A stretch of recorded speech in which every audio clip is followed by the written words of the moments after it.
Have you ever watched something that completely rewired your brain chemistry? A procedural network drama might not be your usual pick, but it's ours.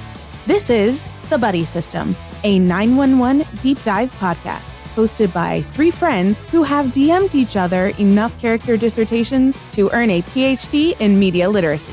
I'm Han, coming to you straight from the characters' heads. I'm Sil, bringing you to the observation deck. And I'm Rachel, connecting the dots with my red string. With our powers combined, No stone is left unturned. And no Buddie is left behind. This week, we talk about how Bobby's mom has no rights. the plot device has one. And Buck can't hear his own feelings confession. This episode brought to you by your straight best friend. Welcome to the Buddie System. This is our 5th special covering Season 8, and today we're talking about Season 8, Episode 11, Holy Mother of God. Oh!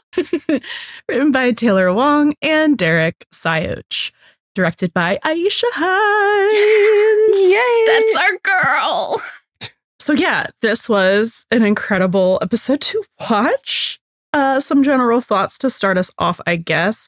I have watched this episode not a normal amount of times. I've also watched us reacting to the episode not a normal amount of times because it's just really funny. And our friend Meg joined us, and there's just so many different spectrum of things happening. Spectrum of reactions. Yeah, a lot of feelings about the Bobby stuff happening. But like, let's be real, it was just about Buck and the ghost of Eddie haunting this episode that he's not even in. It was insane to experience. I felt out of my body. I don't think I felt like I've snorted crack cocaine like that since like November 2020. So Which you did not actually ingest. no, for legal reasons and just actual truth reasons. I just have never done that. Snorting the yaoi crack. Let's be specific. Anyway, it's incredible. I love it. 11 out of 10. No notes. Yeah, so if you are subscribed to our Patreon, you would have already seen the reaction video. But if you're not, you should definitely subscribe because I'll tell you why. or in Pedro Pascal's word. Well, it's not hearing. You should see this too. We were just yelling. I mean, this is the one time I'm like, I don't hate that man for saying what he had to say. He got it off his chest, you know, he said. And we appreciate that. Oh, yeah, absolutely. We totally appreciate that. Truly. Great job. Yeah, no, but I mean, that episode was wild. I also watched it an unhealthy amount of times. There's lots of quotes that I just have to like replay because I'm like, that's insane. That's some insane shit that just came out of this character's mouth. Can't believe this is real. Maybe I'm the one in the coma dream. I don't know. Maybe the coma dream were the friends we made along the way. Maybe that was the start of the coma dream. It's actually our coma dream. Oh, God. It's not Eddie's, it's our. It's mass ours. hallucination. Wouldn't be the first time. Oh my God. That really, truly, we really sniffed.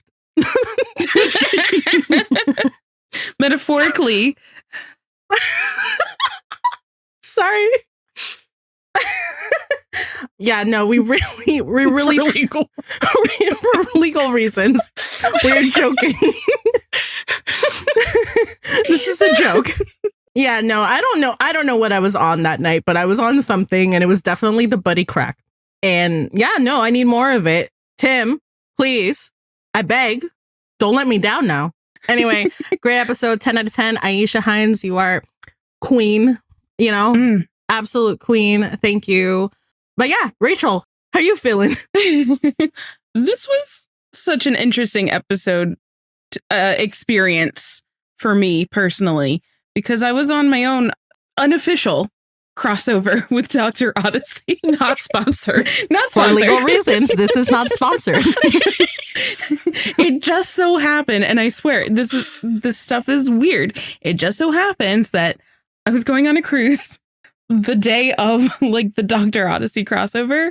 So I was so stressed out. I was like, I have to get internet access because there was no way I wasn't going to watch this episode, and also episode 12. But some of the bugs got worked out by then.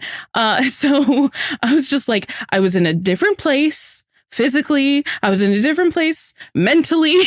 Like, and then after the episode, we were all in a different place emotionally. So this was just like literally a wild ride for me to watch with you guys and Meg as well. So like it kind of still feels a little bit like a fever dream.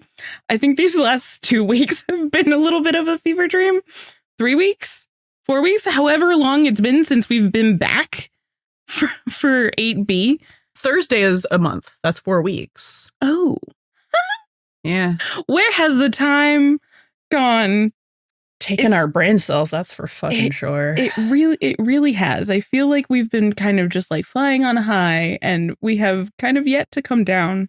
Ooh, it's coming soon. Rachel. Rachel. I was going to say, don't jinx it. Well, she said coming soon. And there we go. I'm just going with the facts that we have. Facts. Yes. But yeah, this episode was pretty incredible. I think it was a very strong episode. Like, I don't think we'll be able to espouse enough like praise for Aisha Hines' directorial debut.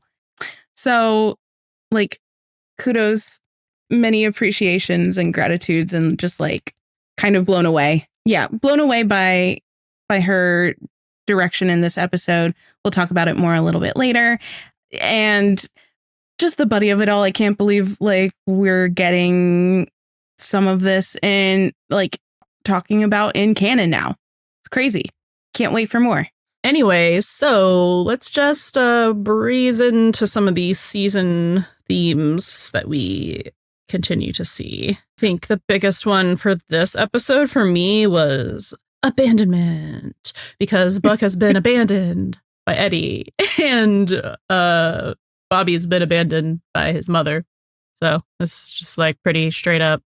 Yeah, that is a big theme this year, especially looking at abandonment in terms of like in relationships, like peer-to-peer relationships or romantic relationships, but also parent to child relationships. So there's situationships.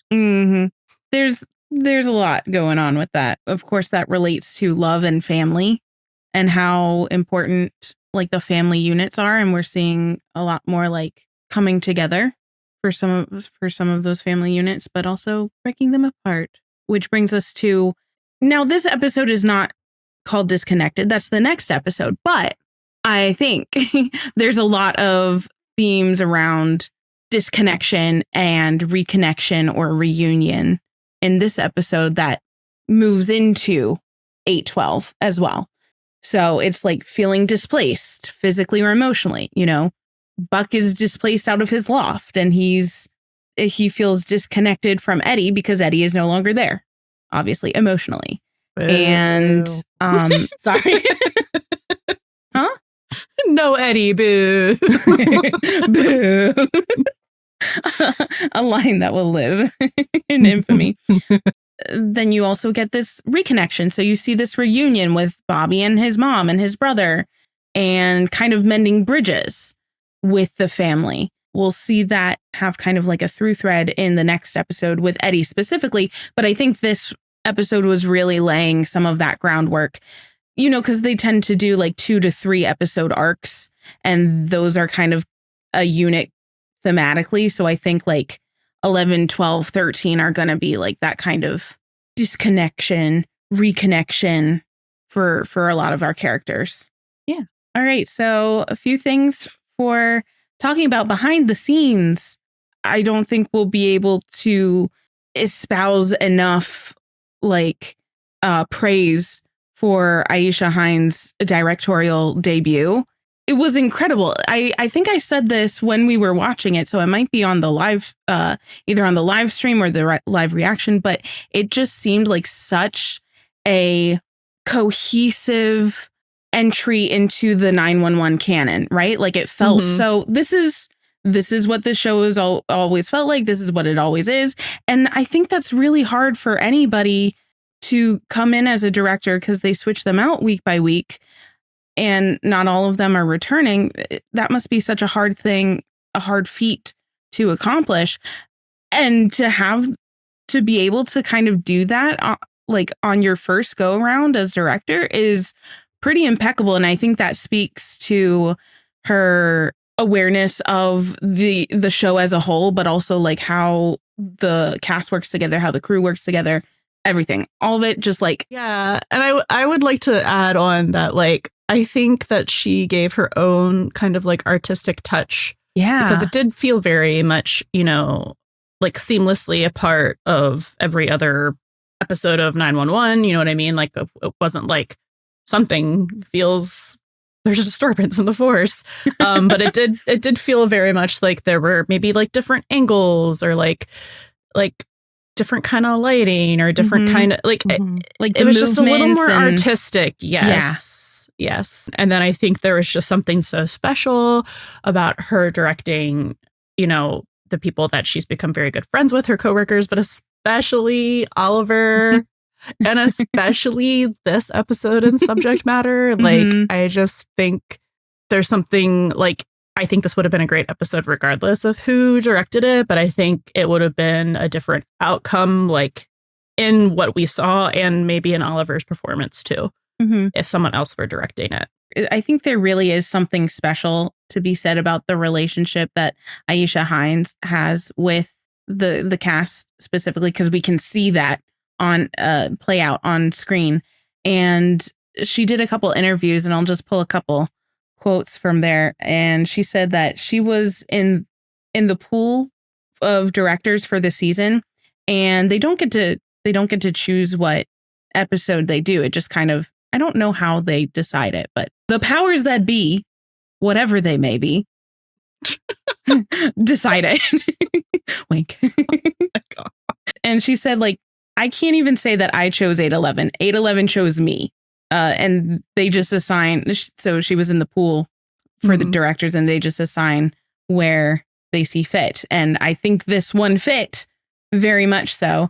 Not only because of the Bobby storyline, and she says that she pulled a lot of stuff from like her own faith walk, but also in feeling pressure to do justice about addressing Buddie, like explicitly in the text. And she said in one interview, she said, "You guys, why would you give me that responsibility?"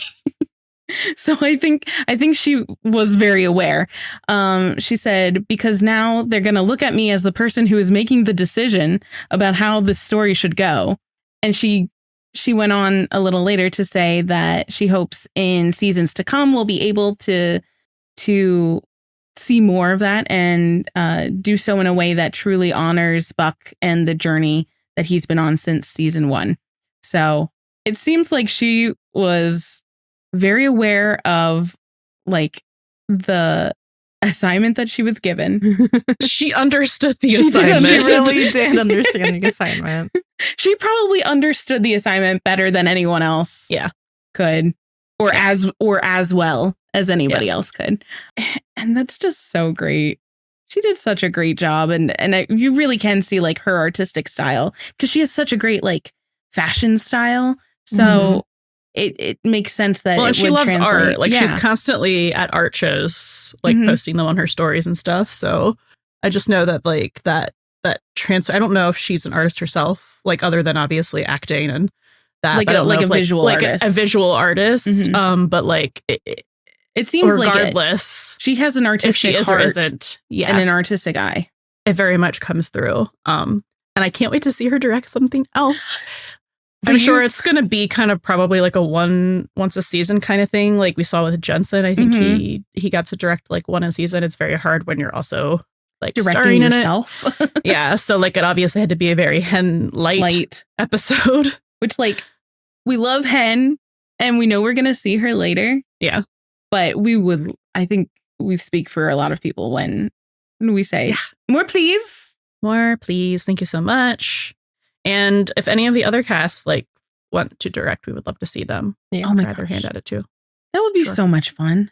They would all do such a good job. All right, so a couple songs to go over for Needle Drop in this episode. It's going to be more vibe-based than normal because two of them I feel were songs that were written for production and I cannot find the lyrics. And they're on Spotify, but they're very much this like very reverby, like 2010s like indie pop. So it's like kind of hard to like hear the enunciation on a lot of it. I mean, they're fun songs. I liked them. Two of them are by Silly Me, one word. And the first one plays at the beginning of the episode when Buck is in Eddie's house, or his house now, with the movers and just kind of staring around, looking kind of aimless. And the song is called Sun Goes. And the lyrics that like you hear very clearly before any dialogue starts and that come up like in the transcript are everybody wants to wake up where the sun goes. And I listened to the song and kind of, even though it sounds like a very happy-go-lucky song, really what it's about is like going through a hard time and like basically telling yourself to not draw attention to yourself, to like bite your tongue and don't make a sound because everybody wants to wake up where the sun goes. So I kind of like interpreted this to be like everyone wants to be around sunshine, happy-go-lucky Buck. And he feels like when he's feeling down, out, misplaced. This song does talk about like feeling down and out. That he can't really show that because that's not what the people around him want from him. That's not what's expected. That's not what's expected. Yeah, exactly. And there's a particular line at one point in the bridge. It says, "Clench your jaw while you're asleep," because I think it's like listing a bunch of things that like you're actually experiencing instead of this like waking up where the sun goes. And I was like, oh yeah, so the anxiety, the stress that he's going through right now. So I thought that was like a really good song selection. And then the other song by this band is called Below, and that plays at the bar and then at Eddie's house with the plot device. He's back again, devicing those plots. We will also talk about that later. But they did one of those things that I fucking love, which is they started with the diegetic sound because the song was playing in the bar. And so I think we hear like almost this entire song or like a good amount of it. So and then it's playing for the entire scene at the bar, and it switches from being diegetic to being the soundtrack when it switches over to Eddie's house. Almost like it followed them over. Yes. Yeah. And this song, this was interesting. I suggest going and taking a listen to it. There are some lyrics that did pop up like in the transcript, and I think those are probably the ones that they were really trying to focus on. But it's basically about never finding a home. And it basically gives the vibes of telling a story of like someone who spent their younger years like being a vagabond, having a good time, like going out, partying, like just being the good time person. You know what I mean? Not like really putting down roots or settling down or finding a place to call home. Wow. And I'm like, this is still Buck. Even though we know that he has put down roots in LA, he still hasn't found a home in the sense of like his nuclear family, as in like building a life of like when you're with your partner. Like home can be a lot of things, like obviously, because there's not only like romantic love. That's not. He has his home with everyone. The 118 and the found family, but not like when everyone else goes home to their families. Where does Buck go? Alone by himself. Especially, so it was either alone by himself or to Eddie and Chris, and then it was to just Eddie, and now it's just to Eddie's place by himself. Yeah, so I think it has a lot to do with like just who he is, where he is in his life, and then also just specifically to do with that house. And like I know he did this, like took over is subletting it to like help Eddie, but I also think a big part of that is also him just having an attachment to that place because it has always felt like home. Yeah. But now he's experiencing this weird feeling. Oh, would you say that home is not a place? It's a people. Mm-hmm. Pulling that out from what was that? Season 1 or season 2? I forget. It's also Thor. Oh, fine. Well, That's what I think of because that's where I heard it first. Why does it sound like it was from season 2? It's what it might be. I think that's what Michael said. Yeah. And then just really quickly, the last song is Alone by The Cry, and that's playing in the Buck Who's Gonna Be Okay scene at the end, where he's unpacking finally at Eddie's place. Yeah. And I'm not going to really get into the lyrics because it is, again, they were up on the transcript. And this one, you can't actually go look at the lyrics. You should give it a listen to. I think what I was kind of getting from it is like, are you enough for yourself by yourself? And I think if that's the correct vibes that they're trying to give, I think that is a very good journey for a Buck to be going on right now. Like, I know we're all like feelings realization Buck, but I think in order to be in a good, healthy relationship, you need to be happy by yourself. Which he doesn't, historically hasn't really done. He literally says in this episode, I hate that lesson. Yeah. It's why he has to learn it again because it didn't quite stick the first time. No. Yeah. Because he's always on that journey of like he needs people. Yep. And so to like get to that self-actualization, one must love oneself first.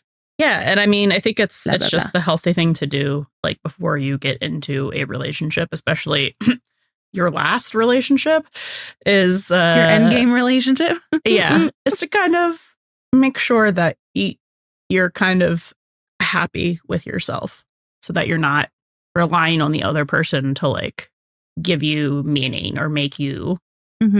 Well, also for Buck, because if he's still so preoccupied trying to please others before himself, he's never going to feel satisfied within himself. So he has to learn that alone lesson, which is like how to it's the same thing from season 6. He has to find happiness, but that happiness can't come from the outside. It has to come from the inside. Well, we have to revisit it because he didn't actually learn this lesson in season 6. Well, and that's why we're seeing it again. But yeah, let's get into some character highlights. And we're going to start with Bobby. And I'm so sorry. I'm so sorry, Bobby. We love you so much. We can't deal with this right now, okay? We can't deal with this moment. It's like, just so everyone knows, today is March 31st. It's March 31st. The day after March 30th. You know what that means now. That day will go down on 911 Twitter history. Oh my God. Okay, anyway. We love Bobby so much. We can't think about him right now. Bobby. Makes us sad. Why is every new piece of Bobby lore that we learn the most insane thing? Because he is an insane human being. Actually, he's like pretty sane for how insane his backstory is. I would just like to say this has nothing to do with, well, anything except my own read on this situation, which is just that he got the religious trauma from Catholicism and the like evangelical. And I think that's why, even though he's straight, he's like, I surround myself with gay people only. to escape the vibes. I don't know. There's just something about it that I feel like they canceled each other out. You know what I mean? Where it's like there should be like double layers of homophobia, but they canceled each other out. He worked so hard to combat all of that that he ended up being the biggest ally ever. Yes, literally. But anyway. Staffs his entire fire station with them. Gay people only. Oh gosh. So his mother, I was really hoping that we were going to have an entry into a category that doesn't exist, which is that biological parents deserve rights. The only people who are in that category are our main characters. Yes. But like tertiary, like parents. And Hen's mom. Can't wait to talk about her. I know. Oh boy. Welcome to this can of worms. This is just so insane. Like, I don't even know how to approach this. I guess to talk about like the emotional toll on him, right?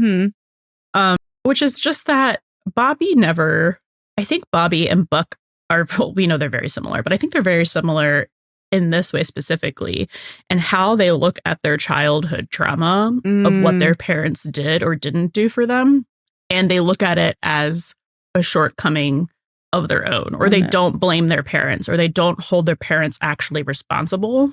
Like we see Buck do that very briefly, but then it's like, oh no, I have a dead brother, so like I can't make it about me, right? And then for Bobby, it's well, okay, he was more mad about her leaving his dad than leaving him. And it was very much about like his brother and his mom not caring about his dad being gone, or not. Like he said, like, I feel like I'm the only person who misses him. And I'm like, why aren't you holding her responsible for leaving you in the situation with your father? The whole dynamic that they end up having once Bobby, his brother Charlie, and their mom Anne are all together is very interesting, because Charlie puts their dad, and I forget his name at the moment, Charlie puts their dad on this pedestal, and their mom does not.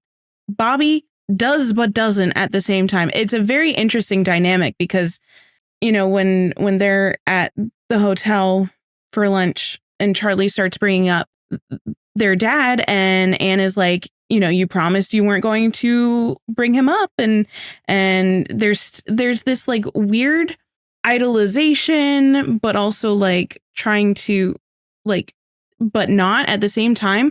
There is a quote from Tim. This might be a good time to say it, from one of his interviews from the week of the episode. He said, and it's a little bit of a long one, but I thought it was very interesting. Tim said, I think that most of Bobby's resentment was around his father and not so much her, his mother. Seeing that she went off and was like this caterpillar that bloomed into whatever kind of butterfly you would say she's turned into. That's what he's resented. That's what he's resented, because Bobby got stuck for a long time trying to save his father by becoming his father and going through some of the same downward spirals that his dad went through. The fact that his mom left that relationship not only unscathed, but to flourish. I think that is what pissed him off the most. And he's coming to grips with that. He's continuing to heal from those past wounds and started to see himself as someone who belongs in the world. So I thought that was like just a really interesting and very like nuanced like characterization and way that even that was written, directed, and acted. Like it really kind of towed that line very well, where you could tell like Bobby was aggravated at his mom because she left, but the root of the problem is not really her, it's his dad, which we saw so much of in season 7, last season, episode 8, I think. So it's just like it's really messy. It's really messy. And I just like, I hated the shit that she said to him in that hotel room. Oh, like all the fucking barbs that she threw at him. Yeah. Like it was all just uncalled for. And like when he was talking to Athena and she was like, why didn't you tell me that like your mother wasn't dead? And he's like, well, it's embarrassing because she's a fraud. But then you find out that like when Marcy and the kids died, she like wrote a letter on her like official stationery and like didn't even bother to call or like come to the funeral. Like it's just like he's been through so much, and I don't know, the way that she treated him was like she held him responsible for them not having a relationship. And it's like communication works both ways. And it's like, even if you felt like you had to leave and you felt like you couldn't take your kid with you, which is, I mean, I'll argue about that till I'm dead, because I think that's fucking bullshit. Yeah. But the fact that she's like, not only did she not try and reach out, but that she's throwing barbs at him, making these comments about like, oh, I trust you didn't start the fire, your house that just burnt down. That was messed up. Very. Talking about like crawling in the grave with his father. Like, I hated all of it. I hated all of it.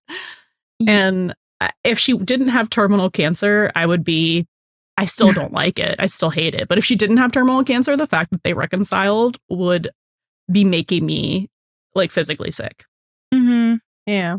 Yeah, it really is just a weird situation because, you know, they reference, what was it, like Luke 15, which was the parable of the prodigal son, like Bobby is the prodigal son returneth, and it seems very much that Anne looks at Bobby as like someone who kind of like fell on his own sword to keep his dad on that pedestal, but like Charlie's still kind of doing the same thing too, and because he says at the end to Bobby that, you know, Dad set you free a lot earlier. She said some fucked up shit too. And it was weird. It was weird because obviously his stuff wasn't meant to be like fucked up though. But I was just like, oh, you need so much therapy. Yeah. Because Charlie was talking about, you know, like this is what I get to be devoted to my mother and whatever, and her like manager or whatever role he was playing. And it's almost like he's envious of Bobby, which is crazy. And that really shows how disconnected they truly are, because like to say to Bobby, Dad set you free a lot earlier, when his was dad still shackled him to this like living in his dad's shadow, and also like haunted to, like what Tim said, repeat the same spirals and mistakes that his dad did. That is not being set free. That is totally the opposite of that. So it's just like this. I think Charlie is just like, doesn't know what's going on. He's too lost in the sauce. He's too lost in the religious sauce, to be honest with you. Yeah. Both of them are. And that's a whole other thing we won't even get into. Because like the thing that I like about the way that like our main characters who do have faith are shown implementing their faith is all very personal, and it's all very like not insane, and not making everything about their faith, which I feel like is the healthy way to do it. Yeah. Moderation. Yeah. I was kind of annoyed with Athena in this episode. I'm not going to lie. It was a weird 180 that she did, because like when you think about her relationship with her mom and how like, you know, she left and she found her own self-actualization, and, you know, she had those issues and she brought them up, and, you know, it was weird that she wasn't kind of, you know, I guess like it's not that she's not supportive. It's just that it was just weird that she had that, like, she was like, you should really talk to your mom, you know?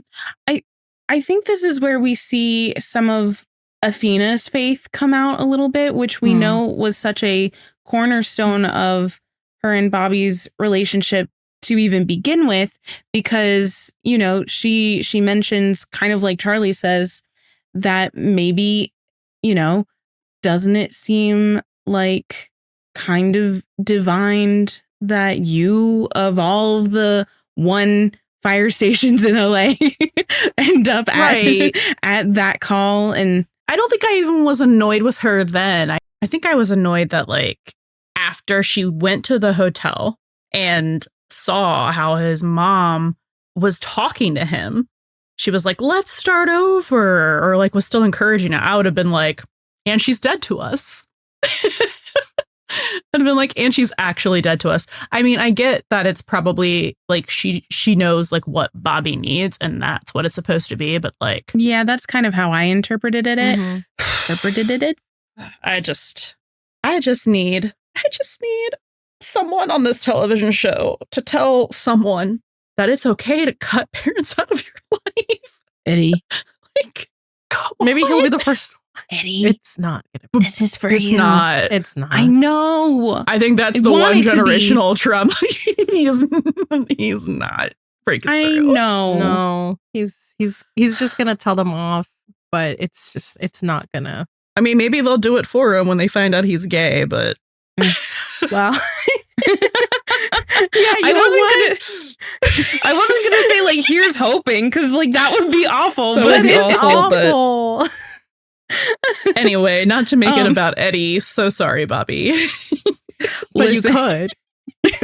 We totally could. There are so things. easy. There's so many parallels between them. One thing that I did want to say was I think with Bobby's reconciliation with his mom, speaking of, forgiving parents and redeeming them, not that she's super redeemable, or that there is like a completed redemption arc here, but the call that we see the guy burying his wife in the garden sort of situation, God, which was so bizarre upon first watch, and I was like, what is this? But like on rewatch, I thought it was supposed, and it can in interpretation like apply to Eddie. both Buck and Eddie and Bobby. Mm-hmm. But like I think I realized, that it's about like his mom. Yeah. With the wife saying, I should have left him long ago. He's been trying to bury me for 45 years. Imagine the life I could have had if I'd gotten out sooner. Mm-hmm. And I think that's his kind of like realization moment that makes him go like, oh, this is what it was for my mom. And she had to leave because of herself, because otherwise, not to borrow a phrase from Helena Diaz, but Bobby's dad would have dragged the mom down with him. So I think, wow, sorry. So I think that was like Bobby's realization of like, Gail, canceled. Thank you. This podcast will be still in hand from now on. Again, I've been voted off my own podcast. The tribe has spoken. I think he's understanding from a new perspective of that. He says to the wife as well, he says, you're out now. And that's him like, I'm seeing this from her perspective. She had to get out because she couldn't stay there longer, which isn't a like bash on her character. It's just in his mind, it's just something that she had to do. It's just the disconnect of like, why didn't she take her kid with him if like, and her dad was that toxic and terrible? That's where the failure is. That's where the failure is.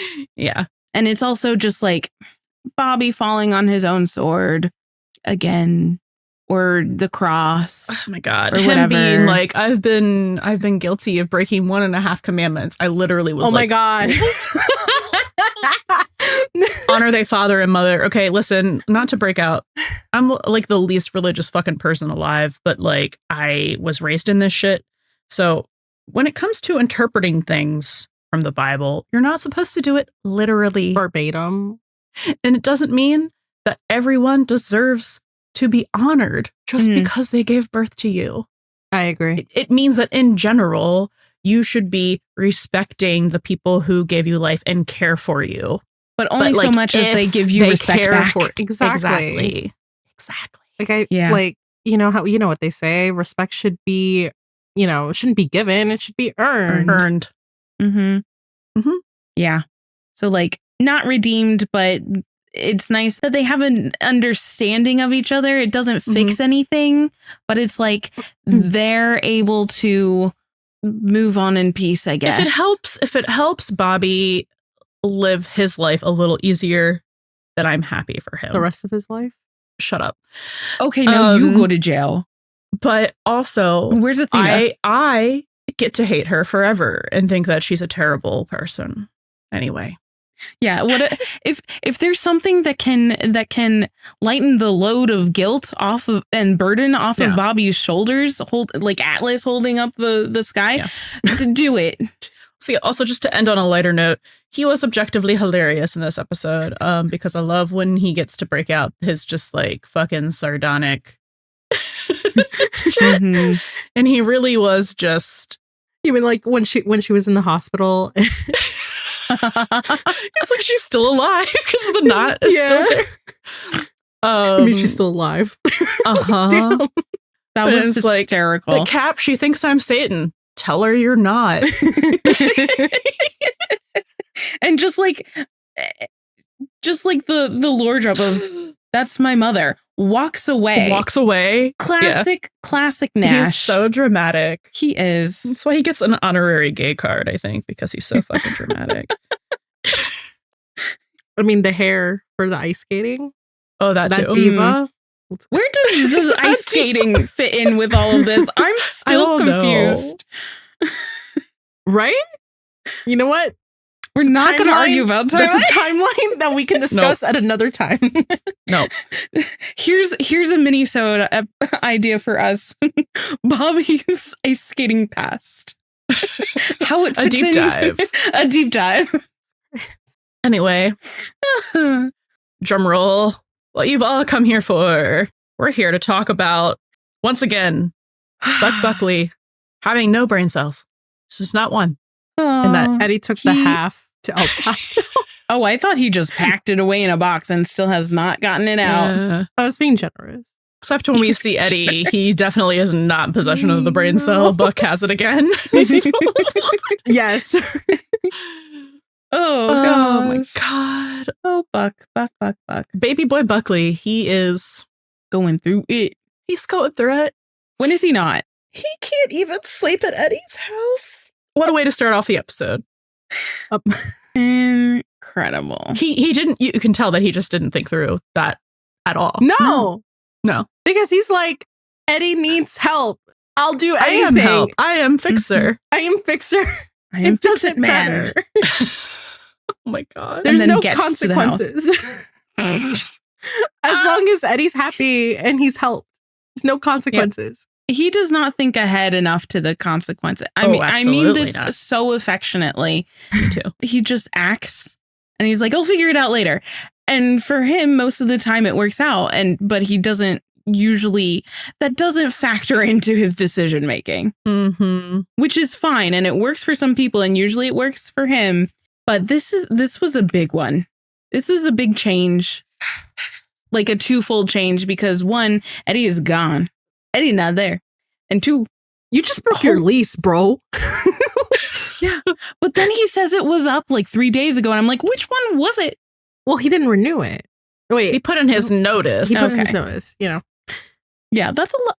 It's a lot of change in a very quick time period. And as someone who also doesn't do well with change, adaptable, but doesn't like it. Do well with change at all. I feel like in the last special, I don't think we really talked about this, but, or maybe we did. I don't remember, but it's been 3 years since in these last 2 weeks. We've aged 84 years. We've been through the horrors. No, but I mean, it's just, I just think about when they were showing the house to all those potential subletters and Buck has every little little anecdote about the house. It's he just deep down subconsciously, he just didn't want to, no one else should be in that house except for him and his family. Loves it. He loves the house.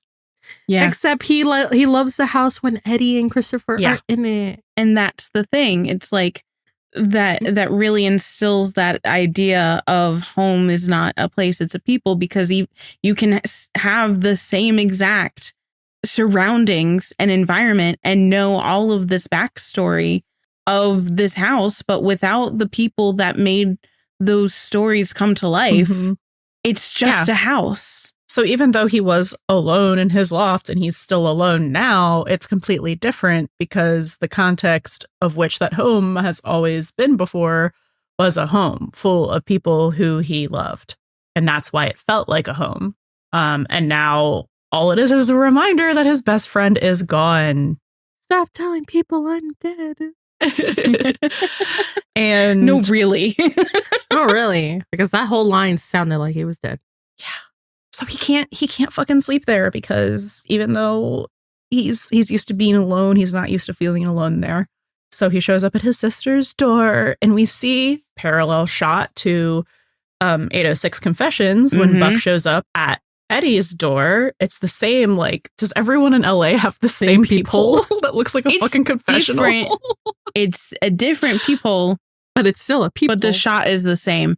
And that's not just for insane people. My partner, completely normal person who doesn't even watch the show, saw the scene and was like, I thought this was a confessional for a second. So it's establishing a pattern. And I do love that kind of like fluidity of visual language throughout different episodes and different directors. That really does show like people are paying attention. Yeah. And like, you got to think about it also, like the reasoning behind why Buck shows up like in these two very specific shots, because of the parallel between these two shots and the reasoning why he's going, like Buck is going for some form of comfort. Mm-hmm. Yeah. Yes, but it's interesting comparatively because when he shows up at Eddie's, like there's no words. And I think it's equal parts because no words are like really needed, but also because like he doesn't want to talk, because him and Eddie aren't really doing that right now about like real things. And then when he shows up, he doesn't have to say much because Maddie, like he knows Maddie will get it without saying a lot, but he does show up bearing gifts both times. Yes. Yeah. Also, it's like kind of like post breakup too. So it is. So, Tommy broke up with him in 806, and then it's after he gets left. And then he gets left. And it is really lovely, though, that like, okay, obviously Eddie is his first choice, when he gets left like that. But that, when Eddie is not available, as we see. Well, yes. He goes number to 2 Maddie. person. Even though she was originally one of those people that left him, but like they've since, here's another like reconnection, but like we've seen that happen throughout the seasons, that they're able to lean on each other in that way, because they both do in this scene when he's on the couch, and there is a mention of what Maddie just went through in the previous episode with Brayburn and everything. So like Buck is there for Maddie as much as Maddie is there for Buck. It just so happens that Buck is taking like the spotlight in this one. So we see him talk about how like he can't really sleep there because he can't help be reminded everywhere I go, I see his face. Can't be reminded everywhere he looks that his best friend's gone, and it sucks. Very apt. And the looks that she gives him this entire episode is just like, she's so us coded. She just knows. She knows. And the thing is, it's the same faces that she's been giving him for 7 years. Since literally 201. Like, oh, honey. Yeah. See, oh, honey. She like, knows. Oh, sweet honey child. Maddie has the patience of a saint for letting him just like try to figure this out on his own for so long. Because she's known since season 2. That's crazy. Oh. So love her. She's like, I need to ask you to do something uncomfortable. And he's like, go home. And she's like, no, make new friends. He's like, don't send me home. I don't want to go. I don't understand. I don't think Buck's ever made a real friend outside of work. No. Outside of it just like organically happening out of like people, because I think he's a younger brother. Maybe it's harder for them to make friends. I don't know. I don't know their lives. It might just be a Buck thing. He attaches to people, and it's like, that just seems like a younger brother thing. He's not normal. Well, no, he's not normal. And he has no game, romantically or platonically. Absolutely zero game. He does not know how to make friends. And I think this is also kind of the thing. Like he lets people choose him because he likes to feel wanted. So he doesn't actually like actively go out and seek new people. Well, yes. He is chosen by someone. He's like, okay, I guess I'm yours now. Adopt me. Yeah. Which is why the whole thing with Ravi just starts out weird. It starts weird. Leave our people's princess alone. I wrote this down. Poor Ravi. He has been through so much. I called him Buck's first victim. Yeah. Like, and even before this, technically, we see that Ravi is very obviously the stand-in the replacement for Poor Eddie. baby. Because at that original call where we meet Bobby's mom, Bobby, it's 3 times Bobby said Eddie's name instead of Ravi. And it's just like, first of all, I just need to talk about that for a second. I love that so much because it really shows that it's not only Buck who is so affected by Eddie being gone. It's everybody. But some people are a little bitter about like, you know, putting a lid on it. And Buck is the one to correct Bobby that no, it's Ravi, not Eddie. And which has got to be like one of the hardest things for him to do, because it's like that overcompensation thing, right? Where it's like, I had this like thought. I was when I was watching the episode earlier, I was like, it absolutely is that they wanted to hit a certain number of Eddies in this episode. But I was like, what if it was just like a little gag, because Peter Crossett just was like, you know, automatically went Buck Eddie, and then you know, they corrected him on camera. We need a gag reel. I wish they would do gag real. reels. 10-minute long gag reels. I miss those. Bring them back, please. In case you were wondering, they say Eddie 20 times. Oh, more than the 15 that was like previously. Yes. Maybe Buck says like 15 Jack. Well, so Jack has that whole graph of like, oh God. Oh yeah. of how like, many times he says Eddie. Right. And so Buck Bothered Bewildered, it was 15, I think. And this one beat it. And he wasn't even in the episode. Was it specifically Buck saying Eddie 20 times, or was it just like Eddie being stated 20 times? I don't think it's all Buck. Okay. No, it's fine with me. Either way, the majority came from Buck. The majority did come from Buck. Eddie's old one, warm up to Eddie 2. Always Eddie's game. Eddie pays the tab. Eddie goes, where's your spare? Eddie would never do something illegal. Eddie has a silver star. Eddie brought it from El Paso. I just need a life without Eddie. Oh, he does say, is this Eddie's place? Oh. Tommy does say Eddie. Tommy also does say Diaz. Wait, Eddie? Living at Eddie's old house. Therefore, I must be in love with him. In love with Eddie? Insane. But me and Eddie have. Eddie and Chris aren't coming back. No, not Eddie. Yeah, so Maddie doesn't say it. Okay. Anyway, Eddie Diaz. It girl. He really is. She is that girl. He is that bitch. And Ravi, poor sweet People's Princess Ravi, who wants nothing to do with any of this. That man is tired. God damn. Yeah. Imagine having to go to work. Your own captain is like fucking up your name. Then this one guy that would bully you,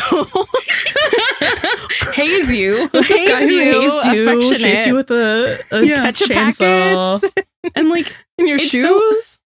He's like, he wants us to kick it. Like what? Yeah, and like I feel so bad for him, because like at the church, and you know, when Bobby's mistaking him for Eddie, and Ravi's just like, I'm used to it, which is like I was like, so it's been happening more. Feeling invisible. He's just Eeyore in this episode. He is a little bit, but it's like that feeling of invisibility that we're also going to see come into play. But it's just, anyway, I don't blame him. No, I don't blame him for grabbing Tommy, but also I think he recognized he doesn't need a friend. He needs a rebound, because this is a breakup, and I think that's why he grabs Tommy. Because he's like, I'm not gonna fuck this man. Ravi was looking for any out that he could. Ravi was desperate, because Ravi was absolutely bored to tears. Because they were at the bar for however long, being coerced into the bar. Can I back out for a second, though? Before we get to the bar, Buck is trying to make friends with Ravi, and he's asking what Ravi likes, but he's asking him all the things that Eddie likes. Not even that Buck likes, because he says, do you like pickup basketball? Buck hates pickup basketball. So he's asking all of these things to find that like Eddie replacement, which is also coincidentally the things that like Tommy has in common with Eddie. Just saying. She didn't say find an Eddie replacement. She said make new friends. He doesn't know how to do that. New friends. he only wants / needs the one friend. When you think about it, the Buck and Taylor of it all, like he was friends with her first. Like they started off as friends, but at the end, they got together. So I mean, he can't make friends. He can't make friends. No how. So like at the bar, Ravi is bored to tears because Buck will literally not shut up about Eddie. And it also, I think, kind of like goes to show like Buck is a yapper, and the only person who really, really listens to Buck's incessant yapping, I say that with affection, is Eddie. Because Ravi's just over it. So he's just like, I need an out. He's desperate. Ravi's probably cursing his name. Eddie is probably waking up in cold sweat in El Paso. He absolutely is. Many times that night, actually. His ears are burning. Yeah. So anyway, just Ravi, I understand why you did it, and I support your rights and your wrongs. I think you were still in the right here, actually. He literally said, "Oh, look who I found. Okay, bye." He literally was just like, "Here's your beers. Okay, great. Have fun. Use protection." He actually did. And then Buck is like, "Well, it feels like I just got dumped again," because he kind of did, but it was because of Eddie. Well, he got dumped because of Eddie twice. And I would technically 3 times. I would also like to point out very, very briefly that in the wide shot when they're in the bar and Ravi is going and he ends up finding Tommy, and then we see Tommy sitting down, there is a television playing in the back of the bar. Guess what it's playing? It's playing wrestling or fighting or whatever. There's a ring. It's not a fence, but there is a ring. And just so interesting because that is like a visual connection to what Tommy and Eddie liked to do together. And by that, I mean like go to see the fights, but you know, so basically their dates, but it's also kind of foreshadowy with like a competition sort of thing, but also, you know, tends to be very homoerotic. And what are fucking Tommy going to do? Just interesting stuff about competition, stuff about like watching naked men pummel each other. That's all. So this brings us to our plot device addendum. He's back. He's here. He's doing the most he's ever done. So that's great for us. And this is an addendum to plot device. So here we go. He shows up. Do you know what we learn about him? Exactly zero things that we didn't know before. He shows up. And he's like, "How's it going?" Buck says wildly out of pocket shit with no context, as him and his husband tend to do. And then is like, "What about you?" And he just goes, same. Literally no information. Tommy shows literally no interest in inquiring how Buck is doing with all of this. Like, that is some crazy stuff for someone to spew. He's never given a shit. He never has. It's just like, no, how are you doing? How are you dealing with this? How is Maddie dealing with this? Nothing. Just like, oh, wow. No, he has no interest in this conversation until Buck says, until he's like, "How's everyone at the 118?" And he goes, "Oh, everyone's great. I'm just adjusting to life without Eddie." Diaz left? And then it's Diaz left. Which also no one calls Eddie Diaz unless if they want him to respond. His own words. It's like, yeah, he went to be with his kid. I thought you would have known that because like they were friends, right? Right? No. One would think. No, turns out Eddie could not wait to drop this man's ass. He's so petty. He loved that. He loved that about him. And Buck does too, because he does this cute little smile when he says it. That's Eddie having his back. And also other things he's not willing to look at. But then Tommy is like, "Oh, he left. Oh, I've been thinking about calling you for like months, and I like drove past your place the other day." The switch up is crazy. The switch up is, yeah. I don't think I clocked that switch up. And he was like that mildly just like disinterested that he's been just like from the get-go with Buck. As soon as it's like, oh, Diaz is gone, it's No, that's really funny because like I don't think I clocked that, in our initial watch. I clocked the, the aftermath of all of that, but like I didn't realize that it was really tied, to Eddie as to like why he was like, okay, I'm gonna pursue this. Immediately. Yes. Like it was immediate. I did not. But the thing is, it goes kind of both ways here, because once Tommy says, oh, I've been thinking about calling you, then Buck is like, oh, you have? Turns on the flirt. And it's not until that happens. And again, like what I said earlier, once Buck gets like confirmation that someone wants to be around him, then he's like, oh, I'm wanted. Okay. And then he starts flirting. It wasn't a flirty interaction at all until Tommy changed. Yep. Which domino effect. And then Buck. It's actually wild for him to be like, no, I got a new place. And the new place is Eddie's place. But he doesn't, again, give context for this. He doesn't say it before they show up there. And that's also wild. What were they? Did they take an Uber? They took an Uber. Okay. Yes, they were toasted. And And how do you think he didn't know that it was Eddie's place until they were inside? They were preoccupied doing other things. Oh, So- which would be kind of parallel to what we see happen in the backseat. Of the next episode. Yeah, interesting. Fascinating. So funny Oh, how God. Eddie's like, keep it PG. I think this is why they had Tommy at Chris's virtual birthday party in 801 so that he would remember and recognize, oh, is this Eddie's house? Because we were all like, what is he doing here? Yeah, but I also think it's implied that he was there before in season 7. I guess, but I like this better. So anyway, yeah, they show up at Eddie's place. They're making out against the wall. And then Tommy takes a step back and is like, is this Eddie's place? Wait, is this Eddie's place? And Buck is still flirting like, it was. I'm subletting. And I'm like, why do you keep using subletting Eddie's place as a weird flirting? What are you doing? Because it's the most romantic gesture he's ever done, okay? Sure, for Eddie.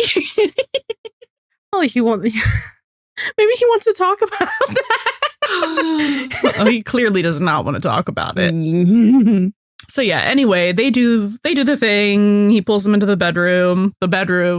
I just know that like several nightmares were had that night by Eddie. It was like he felt A disturbance in the he force. felt a vampire enter his home uninvited. He's like, someone's crossed the threshold, and then it was, something's happening in my bedroom.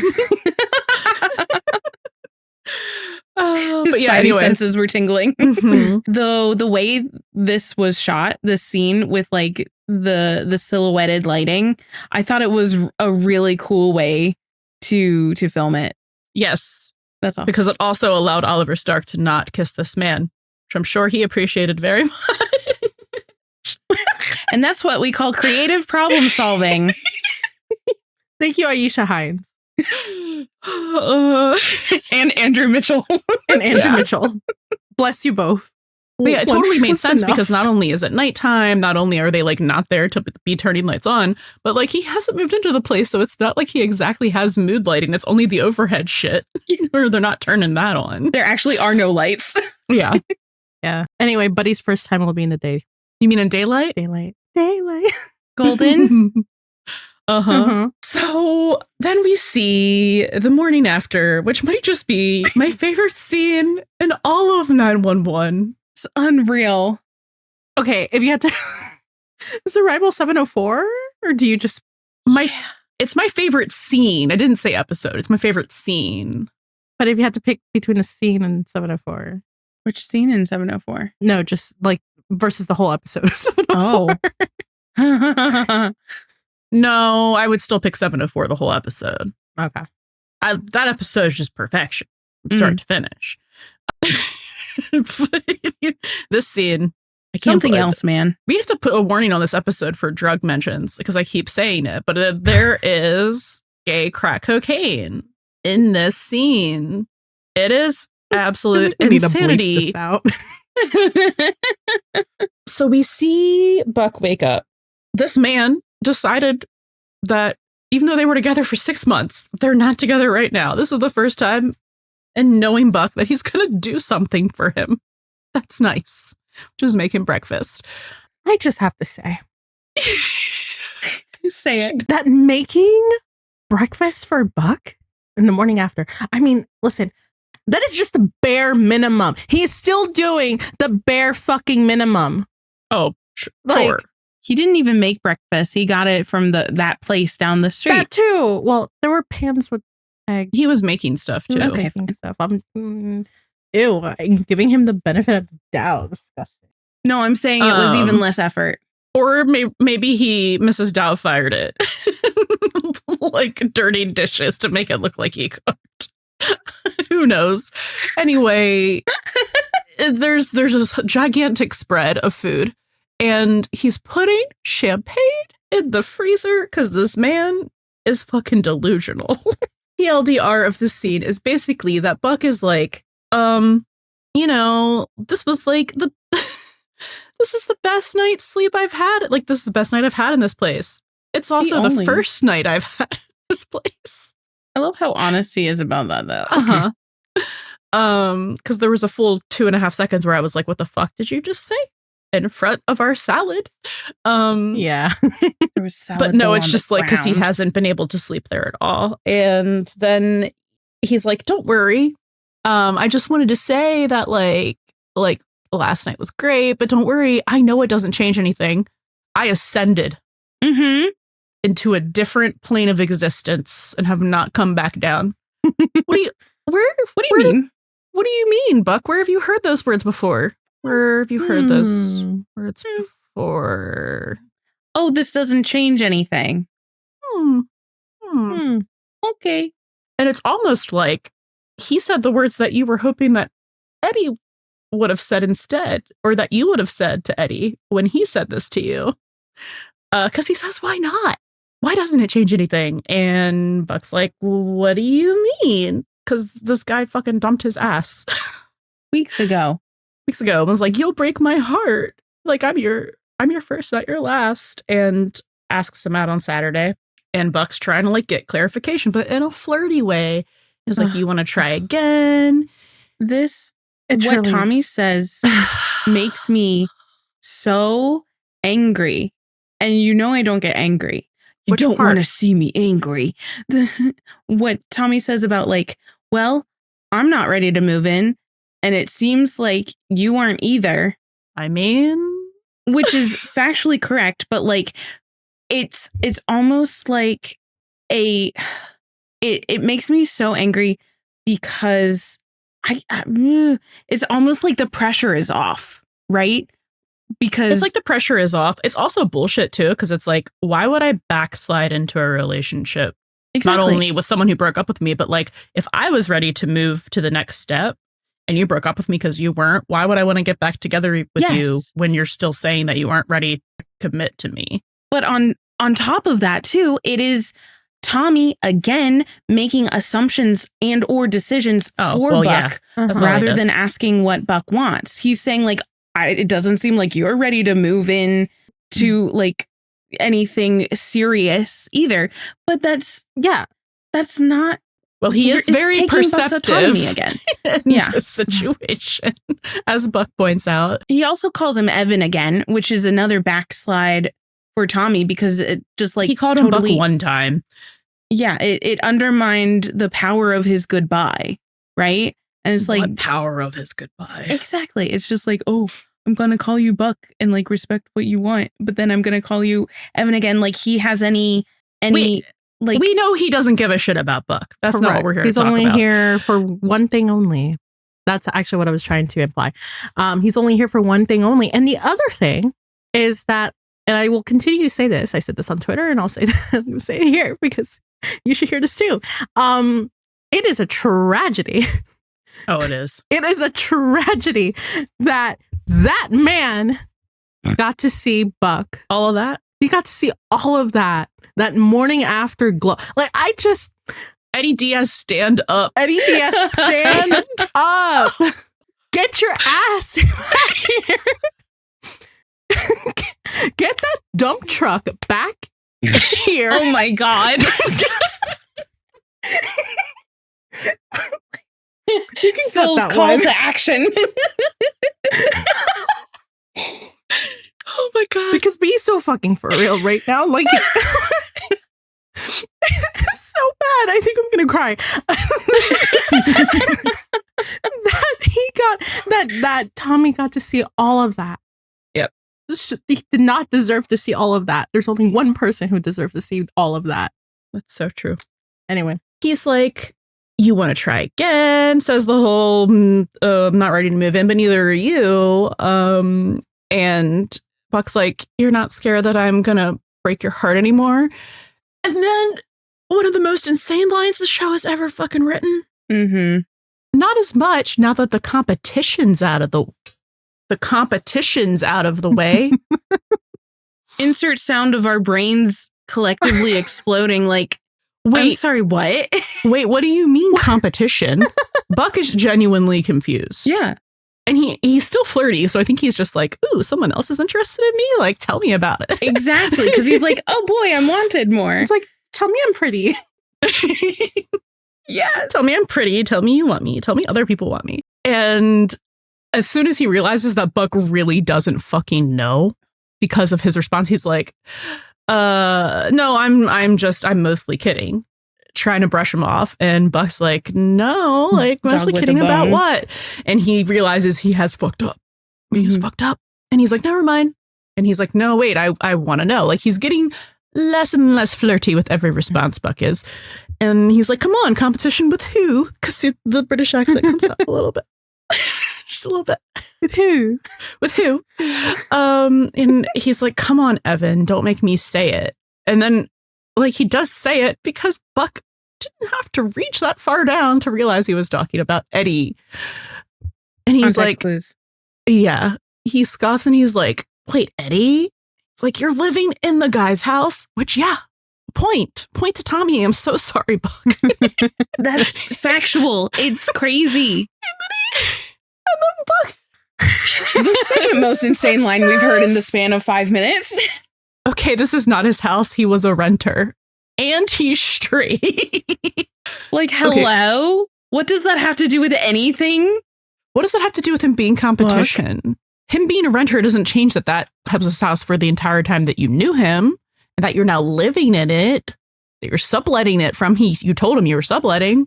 So he knows that like you're still like it's still attached to Eddie. You didn't like outright buy it, like even if that were the issue here. And then you don't say there's not a competition or just friends. You say, and he's straight.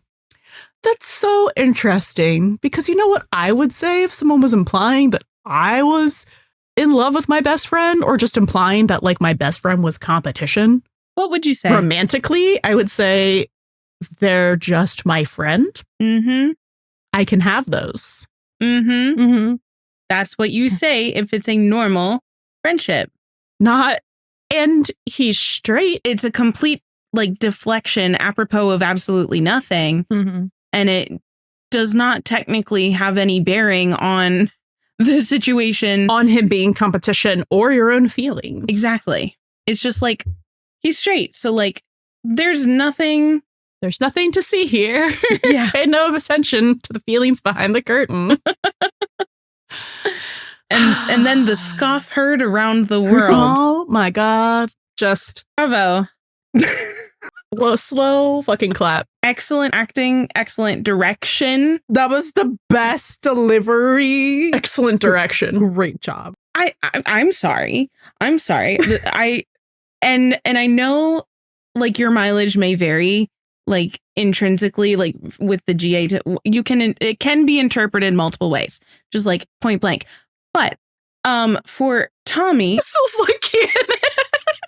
Well, Tim has said like you can interpret it how you want. No, you can't. What you think? You can't really. How can you interpret that reaction from a gay man who was closeted. That's what I was going to say. You can't. A closeted gay man who was engaged to a woman and has been narratively tied as an Eddie I stand-in. feel like I'm struggling here. Maybe he has a closeted / repressed gaydar that some other character should listen to, but it's also like a scoff about Buck's obliviousness to A, Eddie's sexuality, and B, Buck's own feelings. So it's a layered scoff. But it's mostly about Eddie being straight. Yes.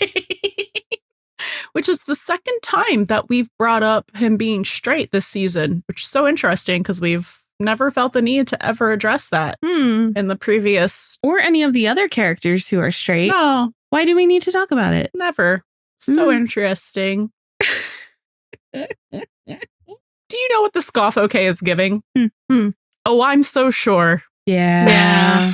And then the next thing that Buck says is really a result of not thinking what you're actually saying, but Hearing your or own hearing words. your own words Or thoughts. Buck says, I don't have to sleep with everyone I have feelings for, and I don't have to have feelings for everyone I sleep with. What? What? Hey, come, Buck. It's like, who fucking Get closer. said that? Closer. Who said that? Who fucking said that? Who asked? Who said anything about that? Literally no one. Who said anything about Literally no one. feelings? There were no feelings mentioned. Only competition. And then you took that and you ran with it so far. You ran with it so far you didn't even hear the words coming out of your own mouth? And he still doesn't. No. I still don't think that he doesn't know that he confessed to having feelings. No, it's all on a subconscious level. He just He is literally going to be him and Eddie are going to be the last people to know. Mm-hmm.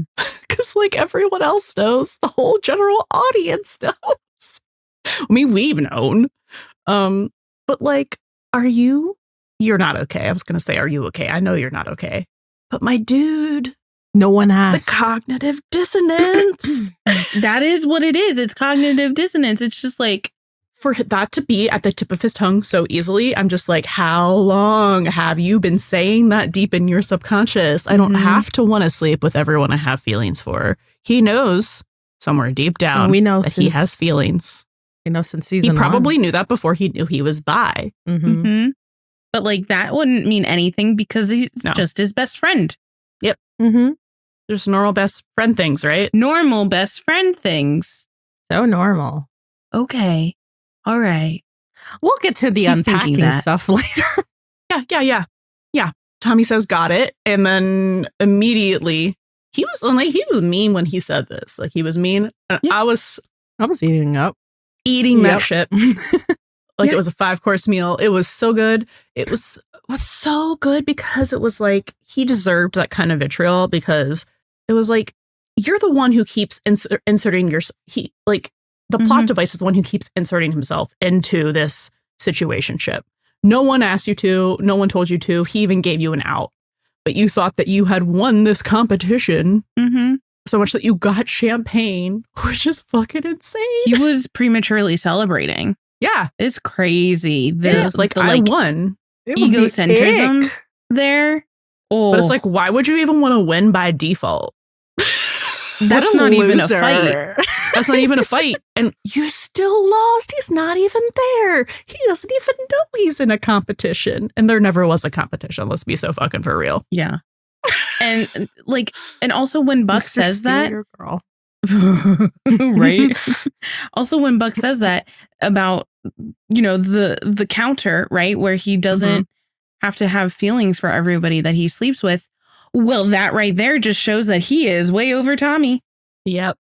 And there were no feelings there. And isn't that just like the little cherry on the sundae? Like For us, it was. for us. Yeah.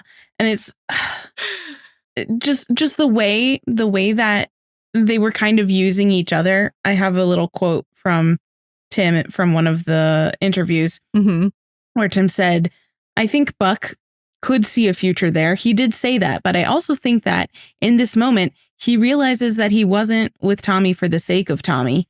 He was doing it to distract himself from a pain that he was having. And he says that to Maddie. Yeah. So he was essentially using him. By the way, Tommy was kind of using him too. Mm-hmm. And they're two consenting adults. So it's just like. But do you know what's so interesting? Do you know what this confirmed? Sil, do you want to? This confirms this whole conversation literally confirms that Tommy, the plot device, Mr. Redacted, was after Eddie this entire time. This entire fucking time. Mm-hmm. Starting from that scoff. Jealousy. The jealousy. Listen, like I said, I think I said this in the live reaction or something somewhere. I said it. Words were said. It's crazy because, like, again, the way that he it's basically night and day the way he treated Eddie versus how he treats Buck. Mm-hmm. I mean, it was more than wine and dine with Eddie. It was flying him to fights and all this other stuff, and then just like the scoff. Okay, that was like, yeah, well, my gaydar picked up that he's probably. So I was after him, you know, but then you were there, which again is and that's what it is too, because now Buck is there alone because the competition is gone. So he's doing the thing again where he's not, he doesn't care for Buck. So what is, anyway, I hate him. So like the competition thing kind of goes twofold, right? Where Tommy is talking about Eddie being the competition for Buck's attention, right? But also a little bit like the competition is gone, like Tommy was competing for Eddie's attention as well. And the competition was actually Buck a little bit. Yeah, but he realized that he was losing that competition exactly to Buck, but like it was always going to be to Buck, but like also the repression. Yeah. He's like, this guy is too repressed. And also you should know this too. When you really think about it, it's like, because if you go and watch back like 704 and 705, specifically 705, where, you know, they're at that dinner and Eddie comes up to them and, you know, Buck, like, you know what I mean? Yes, we know exactly what you're talking about. The Buck heard around the world. Buck, you guys are hanging out. That's so awesome. Anyway, no, it's not. Yeah, so like there's like little like remarks that Tommy makes, like the whole like, I think they're talking about how like Marisol was moving in and all of that, and he goes like, yeah, you can't have enough closet space, Evan. So like, you know, you can take it. A lot of people have taken it as Tommy outing Buck to Eddie, but it's what we know both now. ways. He was probably talking about Eddie too. Actually, yeah, which I think we said in our plot device episode for sure. And he's back here pulling double duty as the plot device. Again about Buck's feelings for Eddie and about Eddie's sexuality. Perfectly implemented. No notes. Chef's kiss. Loved it. We will accept this. Thank you, Tommy. And I hope, and we know that we're going to see him again. But I don't think in a like romantic this. sense. I think Tim was like, what did he call him? His bed buddy or something? Yeah, he did. He's so unserious. He said that on purpose. I know. He sounds like you though when you're trying. You're like they had relations, or you're trying to like not say screw or fuck or bed buddy. Ew. They're bed buddies. Yeah, he was like they're so over. They're never getting back together ever. Like ever. We like he even confirms that Buck never calls him back. So yeah, just hilarious. Well, we haven't even gotten to the Maddie. No, we conversation haven't. we do. I think we are heading there Yeah, now, yeah. actually. Mhm. I think we're done No, but with Yeah. this. yeah. My little thing was, even though we are going to see him again, it would just be fun if he sees Buck and Eddie together. He kind of just says a little, another little remark. Like, of course. Right. Right. Of course you're back here. Yeah. Mm. Couldn't stay away, could you, Diaz? Like, something Couldn't like stay that. away, or no, I see you're attached at the hip. Like just something. And then Eddie just questions. He's like, "What's that about?" Yeah. Buck's like, Nothing. Nothing. So normal. Nothing to see here. Nothing to see here. Nothing happened in your house. My house? I'm sorry, what? What happened in my house? I need Eddie to find out about this so badly. So badly. Oh my god, my camera's shaking. There's He no would hate earthquake it here. so much. He would hate it so much. Another Like, reason why Eddie and Maddie cannot communicate, because she I know. would tell him immediately. Not immediately, but Anyway, So Buck, in the aftermath of the morning after, Good Lord. is rehashing what Tommy told him to Maddie, kind of soundboarding, getting her ear on this, and again, Maddie is a saint. We love her so much. I just want to know, because we don't see him say exactly what Tommy said. So I'm like, how is he relaying it? Is he saying the exact quote? Or is he saying he accused me of being in love with him? Because all he said was, the competition is gone, you're living in his house, scoffed at the idea of him being straight. But what we pick up on him saying Mm-hmm. is not that at all. No, I think it was filtered through Buck's, like, It's the unreliable narrator thing. love him so much. Because we pick up and he's just like mid-rant. He's like, what's that even supposed to mean? I'm living in Eddie's old house, therefore I must be in love with him. Literally no one said that except for you several times now. He's drawing these lines and conclusions where nobody else has drawn those lines and conclusions, and it's all him projecting his deep, deep feelings and not knowing that those are his actual deep, deep feelings. And it's interesting, though, that like we're seeing Buck, baking kind of into this baking frenzy again. Even when he and Tommy are done, and it was just confirmed that he doesn't have feelings anymore for Tommy.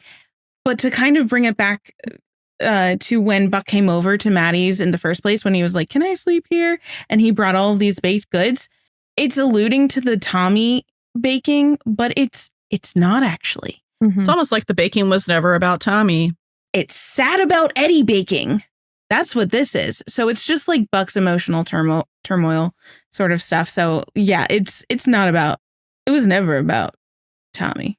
Or at least, Just like, yeah. I would argue that the baking was always about Eddie, because Tommy was only a distraction from his feelings about Eddie. Mhm. Like, it was so convenient that Tommy was there for him to project those feelings onto, because otherwise he wouldn't have been able to come to any other conclusion. Yep. Correct. And so now that distraction's gone and him and Eddie are like not talking about serious things and Christopher's gone, I don't know that it's like conscious in his head that he thinks he might be losing Eddie, but it's definitely, I think Chrissy said this on Twitter. I think she said that she thinks Buck has had this like fear ever since he realized he was bisexual, Mm-hmm. that he would get accused of being in love with Eddie. And not just as like a being in love with Eddie because of the truth of that, but because of like any kind of fear like a queer person has, but especially like a queer man has, of being accused of like having feelings or like hitting on like their male friend, their male best friend.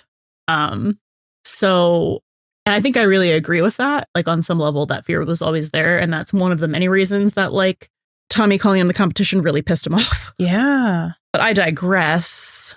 Back to Maddie. Yeah. Queen. Yeah, because I kind of want to talk about that, but let's move on. Yeah. Anyway, he's like, I must be in love with him because I'm living in his house. Therefore, I must be in love with him. And she's like, are you? And she's not even like sarcastic. She's just like, Genuinely inquisitive. Like she honestly wants to know if he has like an awareness. And then she follows it up with, it wouldn't be so crazy. These lines of these two scenes are some of the wildest stuff I have ever heard in canon of any show, to address this head on in such a manner. Because like, it's with Maddie saying that, it's like, it wouldn't be so crazy. Totally implies It's her saying it makes sense to me. yeah. Like, I don't think it's crazy. I think it makes sense. And I'm supportive of it. Also, she was there for the conversation that he was having in Confessions, where he was asked if he was in love with Tommy, and he was like, in love. and then she says, are you? And he's like, in love with Eddie? And he's like, smiling. So I'm just saying. Yeah, like it's almost so preposterous. Yeah.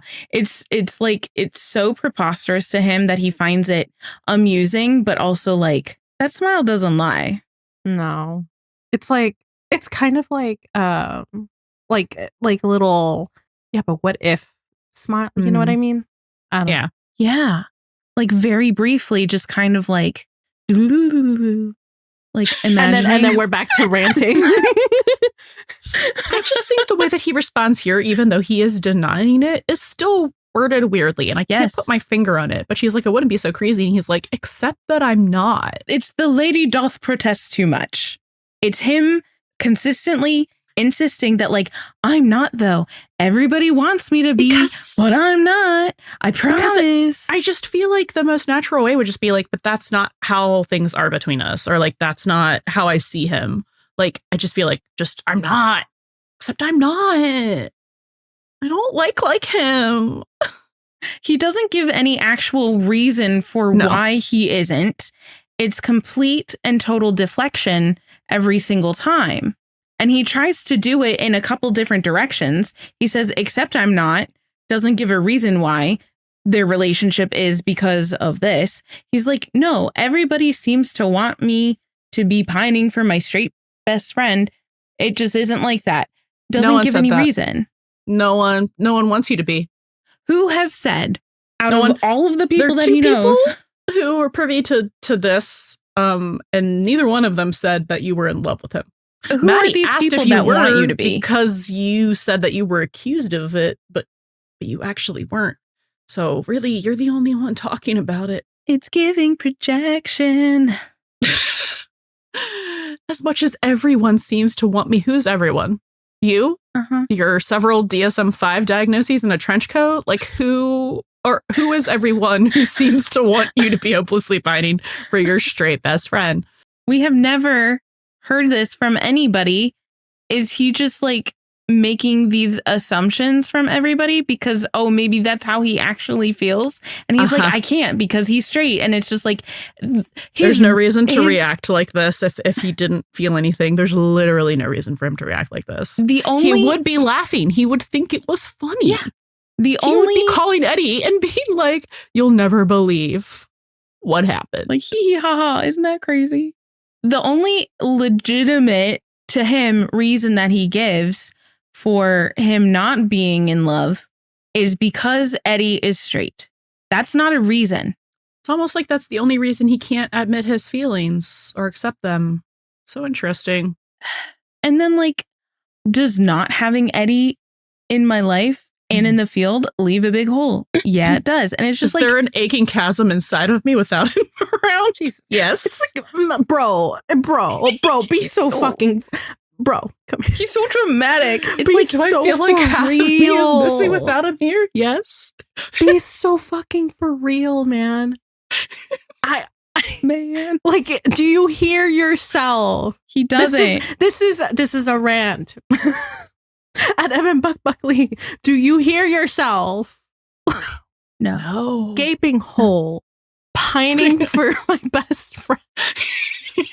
In love with Eddie? He's straight. I don't have to have feelings. I mean, I don't have to want to sleep with anyone I have feelings for. Bro. Dude, come on. Someone, if I was there, If you were Maddie, you would have bonked him on the head. Yeah, and that's the thing, and that's one of the things I guess I do appreciate, because she's still. Yeah. There's a cut to her. I don't really remember after which crazy ass line, but it doesn't matter because she's like, oh my God, am I gonna get it? Is he gonna say it? Okay, it's not when today. She's like, are you? And he's like in love with Eddie. And she's like, it wouldn't be so crazy. And he's like, except that I'm not. And then she's like, she's like folding the tea towels like, it's not today. Today is not the day. Disappointed. She's like, I will update my diary. Maybe it's still not today. Today was not the day. Know? What? This Chimney. Do we think Chimney knows?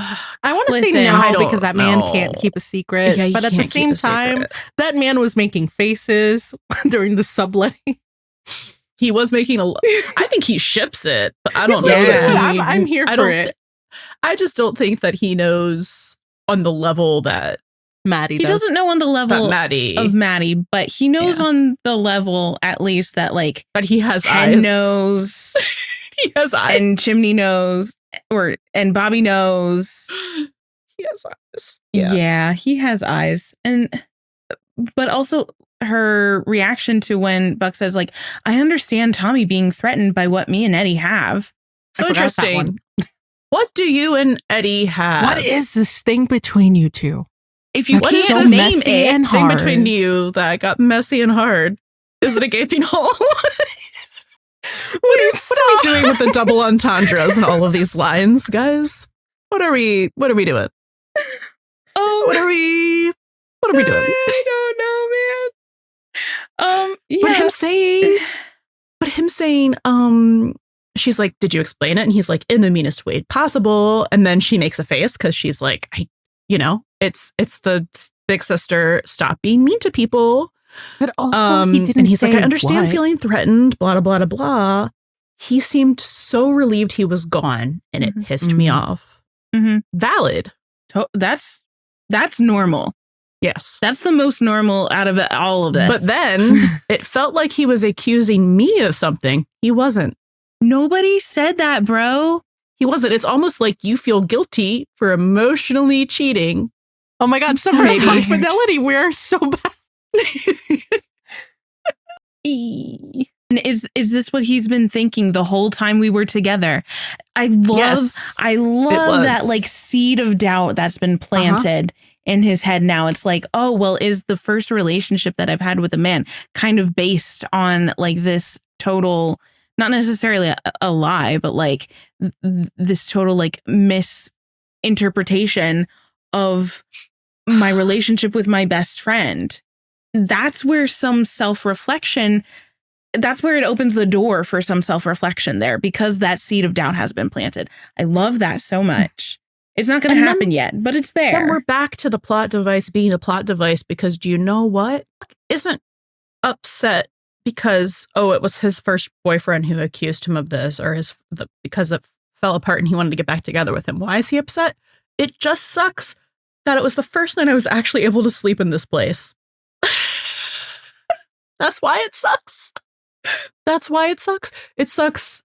It doesn't suck because like your whole relationship, he would have thought that you had feelings for your best friend.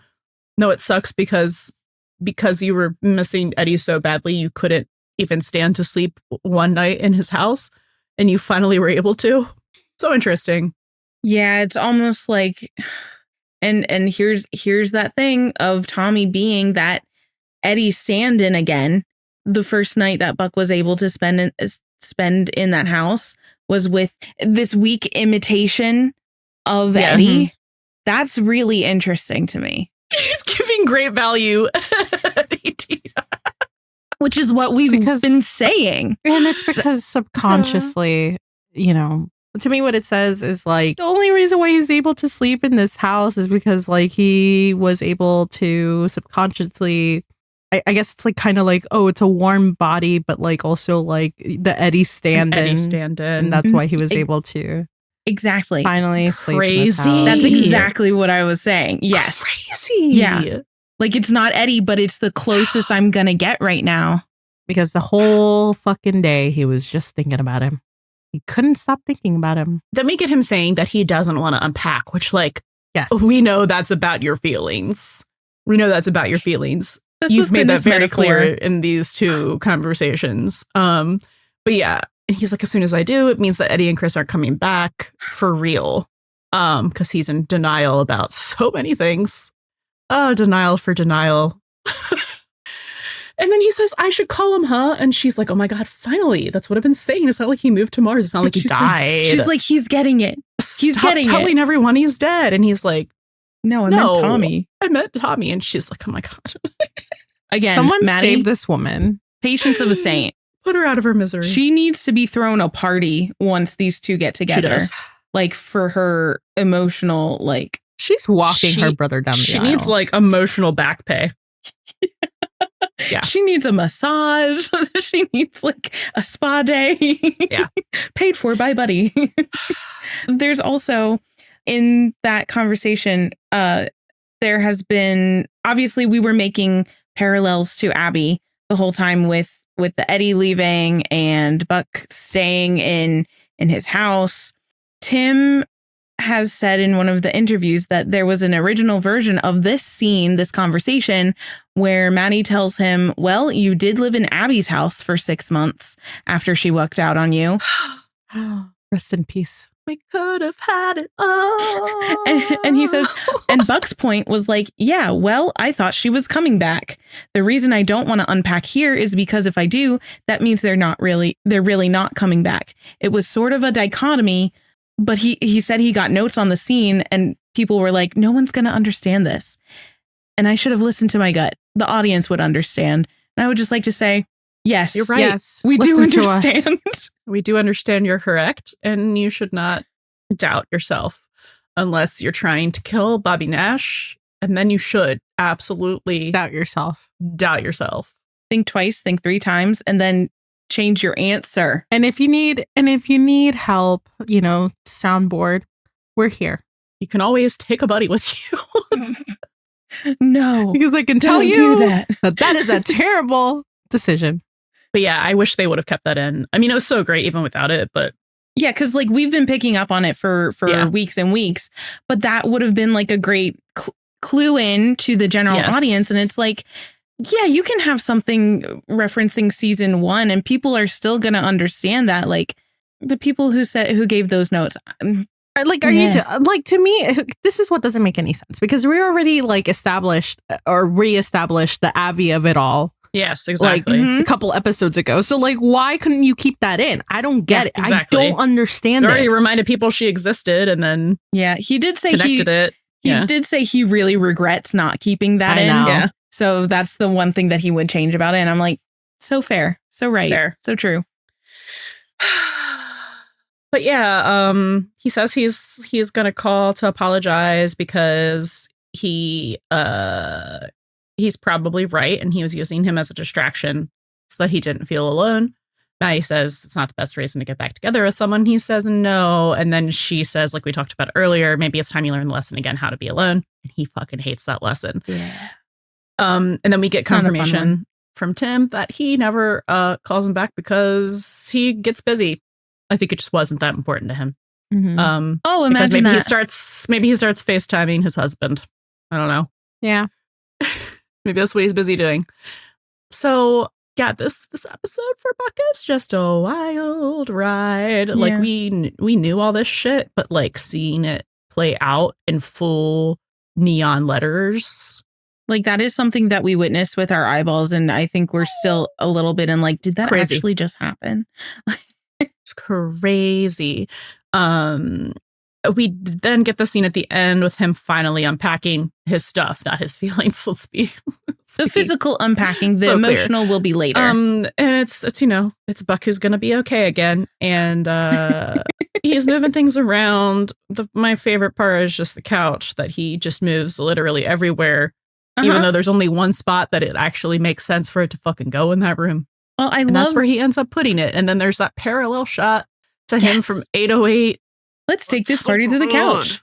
Yep. Pops himself down. It's the like he's exact still same sitting shot. there waiting for Eddie, like he Mhm. was in 808. And just Mhm. like let's be so for real. This is couch theory continued, right? We Oh, have yeah. another entry into the couch theory books. It is. Right? With wrong couch, right house. And he even tries, like, with the feng shui of it all, he's trying to make it feel comfortable and position it in literally like every permutation that he can. But he ends up with the couch and the coffee table in the same exact place that Eddie's was, because it's what feels the most right. Mm-hmm. Yeah. Nothing else feels right. I did just want to draw attention to the glass locker room again, where we're getting kind of similar blocking that we got in episode 9 with Buck and Eddie. They're just hitting us over the head with this shit at this point. And the fact that they did that in the same episode where they continually call Eddie straight and bring that into question. Yeah. Also, it's beautiful. It really showed that, like, that was a one-person job, you know, the spritzing and the squeegeeing, because you know, Buck and Eddie are just like, you know, everything is a two-person job. They're sold as a set, do not separate. Meanwhile, Ravi's doing it probably twice as fast, all on his own. And he's like, wow, that looks great. Meanwhile, Buck and Eddie were distracted, chatting the entire time. It's like, oh my God, how do they ever get anything done? Just like those TikToks of like, I love those TikToks because it's always firefighters doing the, like, everything is a two-person job. And everyone in the comments, it's always, every time is just like, Buck and Eddie. Buck and Eddie. It is. We did get a let go roller coaster parallel at the beginning of the episode at the church, and we were so scared. That didn't end well the first time. So glad that they didn't throw that on top of Buck, on top of the, you know, I'm not in love with my best friend crisis. Yeah, we didn't need that, but it really was giving that kind of like roller coaster ride where literally like Buck is kind of doing the same thing. He is like reaching out his hand. He's like, just take my hand. And it turns out a lot better. Honestly, it did kind of remind me very much of Dosed as well, for parallel for Bobby, when, you know, he was high on the brownies and he took to the rooftop, and it was like this like religious euphoria sort of situation, which was very similar to like the lady who has carbon monoxide poisoning, which is different. But I did just realize there is a bit of a parallel there too, with that being the episode that Abby calls him for the first time. And this is the last time we're seeing him and Tommy in a romantic context. Oh, it's like a bookend. Then we have color theory. I think what I really want to draw attention to is the plaid, because we're seeing a lot of plaid on Buck this season. This episode, he's wearing 2 different plaids. The one in the locker room with Robbie, it's red, cream underneath, and like red is his color, but the one in the bar is burnt orange, which is even more his color. It's also interesting too, because we see so much of this plaid, and then in the next episode, because we've seen it, who else is wearing plaid? Oh, but for different reasons. So it's that visual tie that even when they're apart, they're still kind of like on the same page. And I think the most interesting thing that he's wearing is in the kitchen scene with Tommy, he is wearing a gray cut off tank. Who do we know who wears cut off tank tops? Oh, Eddie? Not Edmundo. Eddie. There's a difference. Most specifically, I think he was wearing a cut off tank top the last time Buck saw him. And then we also see another one the next time we see him. Interesting. But also, we love those. Thank you, wardrobe department. Yeah. Continue to put them in those. Doing what you're doing, like doing the Lord's work. We hope you get paid the big bucks. You know what? I don't think we really touched on it. The basketball game tickets. Oh my God, we didn't. Oh my God. We didn't even touch on the whole story. Eddie has a silver star. Oh my God. We gotta. Which has been our like little catchphrase for the last week and a half. I love that line so much. I love that we were able to get a callback to these basketball tickets that was like Tommy's gift for his and Buck's 6-month anniversary, which really funny because as we all know, Buck hates basketball. And like confirmed again that this was a fucking test. Because he goes, what does he say? He's like, oh yeah, here's the gift.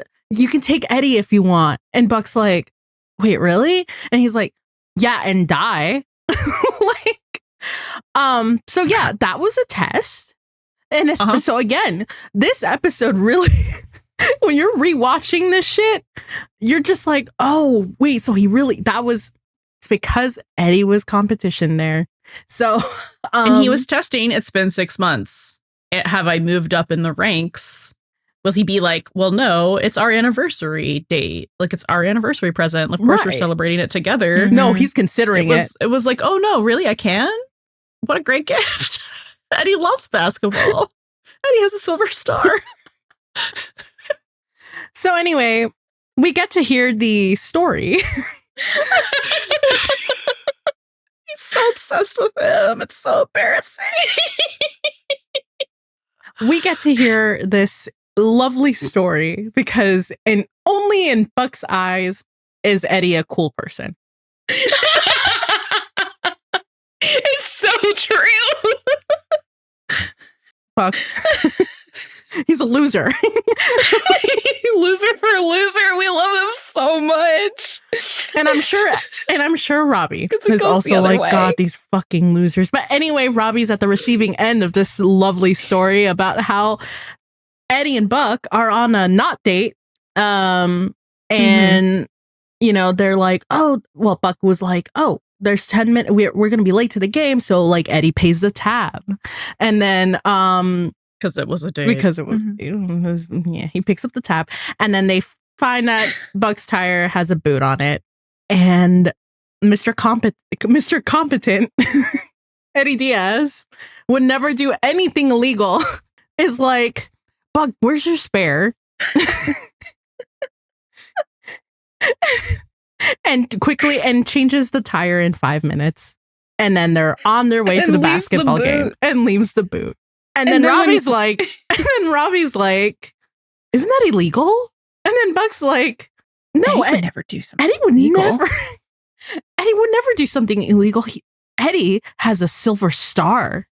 I can't get over it. And we were like, he was literally in an illegal fighting ring, and then Ravi said it because Ravi's gotten the tea from Chimney, obviously. Oh, totally. And he's like, no, he had a lot of stuff time going ago, on. and he had a lot going on at the moment. So, just Eddie gets like a free pass because he has a silver star.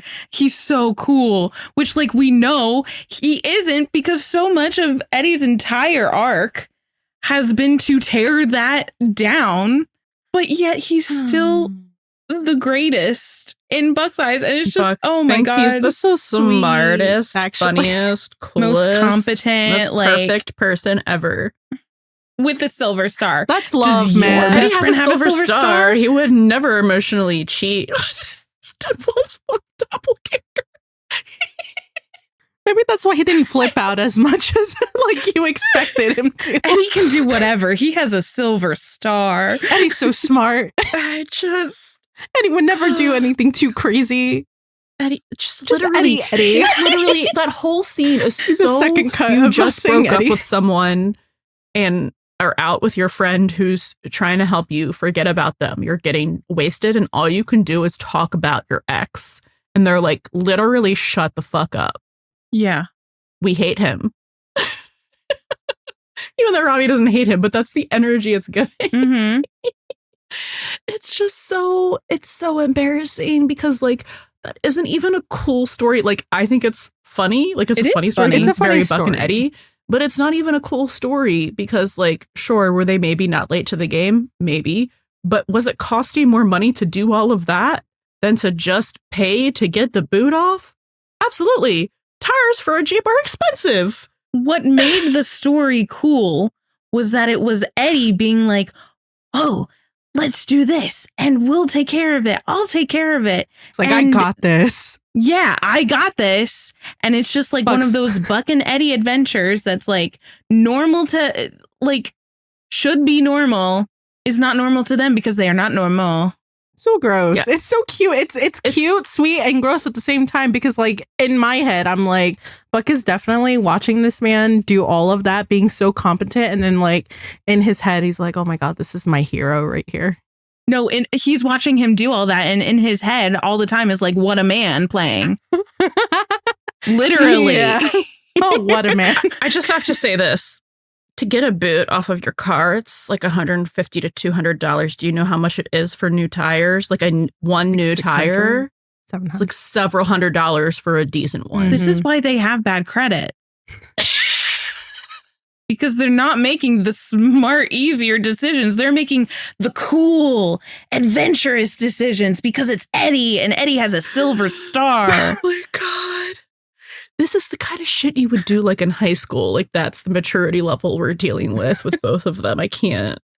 And it's like, and I'm sure we'll talk about this more in the episode where we're covering 812, because like this goes the other way too, where Eddie thinks that Buck is like the most like these people are raising a child together. I just need everyone to stop and think about that. Yeah. Yeah. Anyway. And Christopher thinks Buck is so cool. I mean, yeah, like who's also another loser. He is a loser. I love him so much. Like Buck thinks Eddie is so cool. Eddie thinks Buck is so awesome. Like they're perfect for each other because they're the only ones that see each other this way.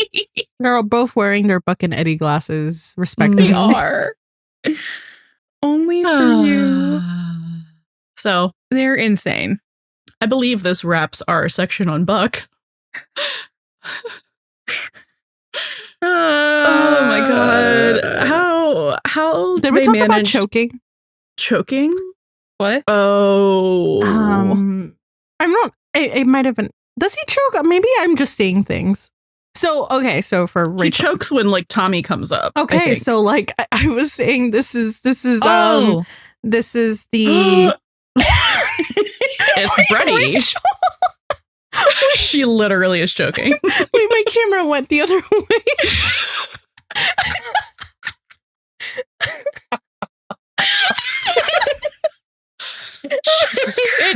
Choking for the wrong reasons. The spirit of Buck Buckley just went through me.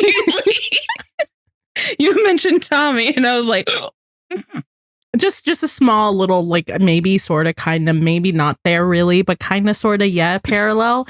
You know how we talked about Buck choking during his date with Abby on the bready of it all. Well, that's 106 Heartbreaker for anyone who wants to go back into the archives. Some good buddy system lore. Yeah. And then we're trying to make Buddie happen. And then when the ghost of Xmas pass, I need to stop doing that. And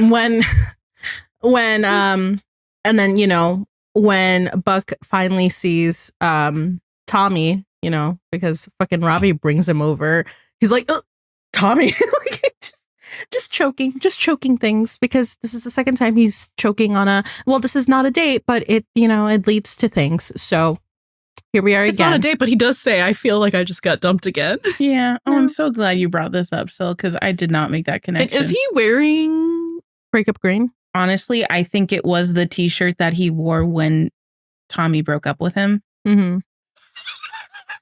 It's breakup green. And then Tommy comes in and reminds Buck that they are broken up. I would burn that shirt. If I got broken up with in that shirt, and then the next time I saw that person, I was also wearing that shirt. With them, and then they confronted me with feelings that I didn't want to face. Embarrassing. What, do you only own one shirt? Eddie's gonna help burn that shirt. Oh, absolutely. Along with the mattress. Along the mattress and the couch. Anyway, there is one more thing. So I did clock kind of sort of like a Maddie and Eddie.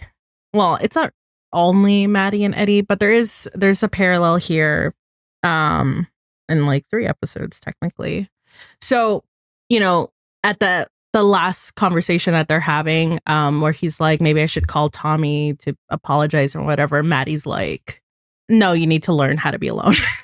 And then so I'm paralleling that to I'm paralleling that to in the at the fire station where he's like checking his phone. He's like, oh, Tommy's bubbling me or whatever. And like Eddie seals, oh no.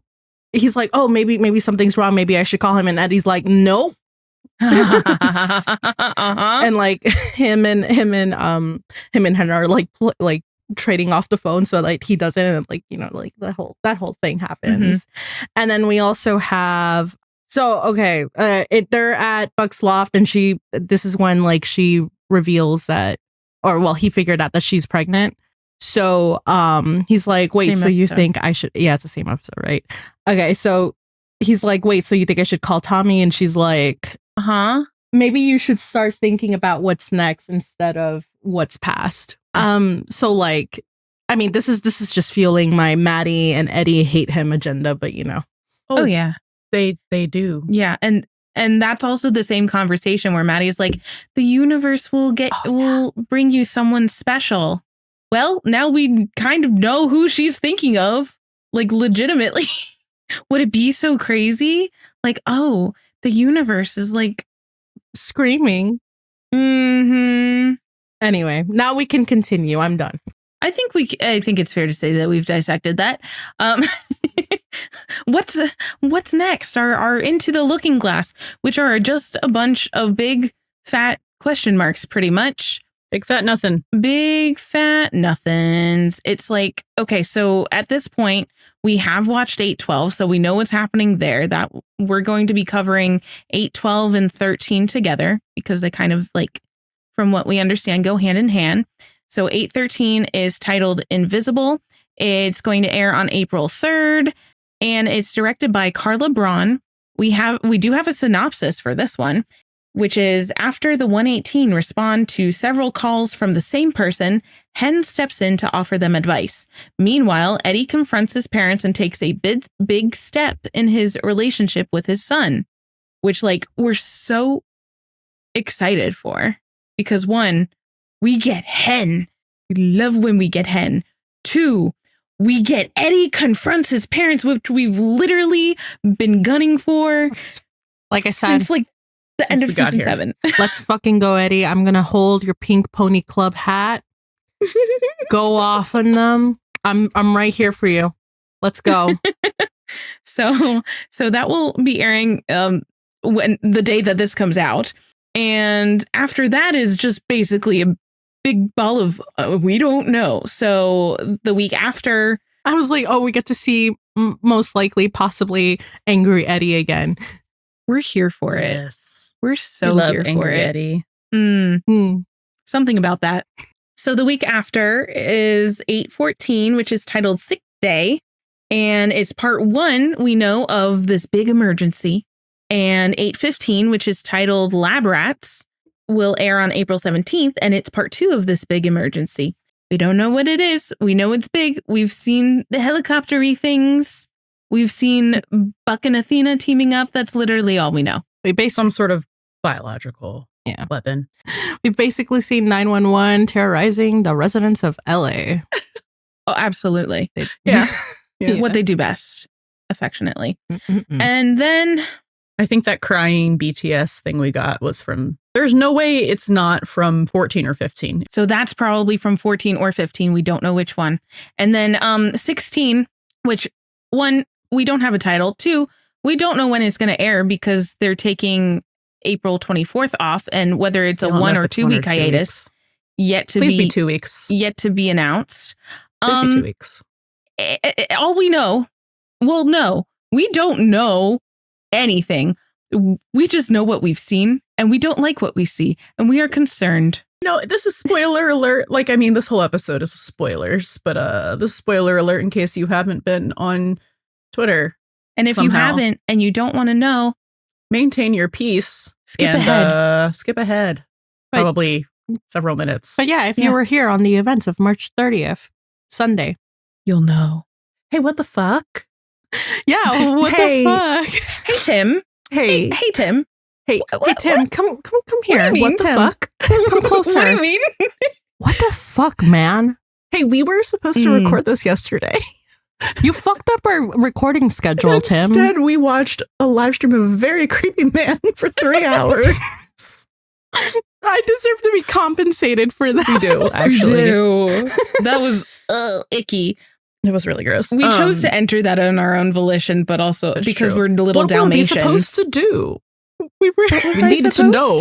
we were in denial, and we really went needed through proof. Yeah, we needed proof, and we really went through the 5 stages of grief, and still are in denial. Yes, And we're still in we denial. circled all the way back around collectively. So like, what does it mean? I have 3 questions for you, Bobby. I put hot shots on here. Hot shots, and the third one is home a dream, please. Fourth one. What the fuck are all of the random trucks doing there from all the other places? Yeah, I still don't understand that. Yeah, we don't know. We'll talk Also- about this a little more in our forecast because we have theories that are going to be wildly not accurate. But Also, I just want to say I could have gone my entire life and my entire existence entrenched in the 911 fandom and watching 911 without knowing what a casket from station 118 looks like. Thank you so much for putting that image into my head. I have to live with that now. I'm not happy about it. I'm so excited for this episode. I can't wait. And also, thank you for the jump scares of Gerard and Tommy again. God, I was trying to scroll back in our conversation so I could read some of our highlights. We were crashing out yesterday. It It was bad. It was really bad before we hopped on. I mean, it was bad once we got on voice 2, but I think we had like convinced ourselves that it was fake by that point. Yeah. We're really good at that. Rachel said, Angela just said she doesn't see how Athena and Bobby don't end up together in that People article. But now I'm like, was she trying to throw us off? That's mom and dad. And I said, maybe they both die. LOL. No. And so with the steel chair bludgeoning me in the head. Wait, is this why they made Bobby reconcile with his mom before he dies? And I said, still, I beg you. And then you just did ellipses, sad face. And not even a sad emoji. You did the millennial fucking Like the, you did the this. Yeah. The emoticon. Sad face. So was asking for a voice of reason. There was no voice of reason in the house. The supernatural PTSD was alive and well in us. Still goes, Buck Mark safe, Hen Mark safe, Chimney Mark safe.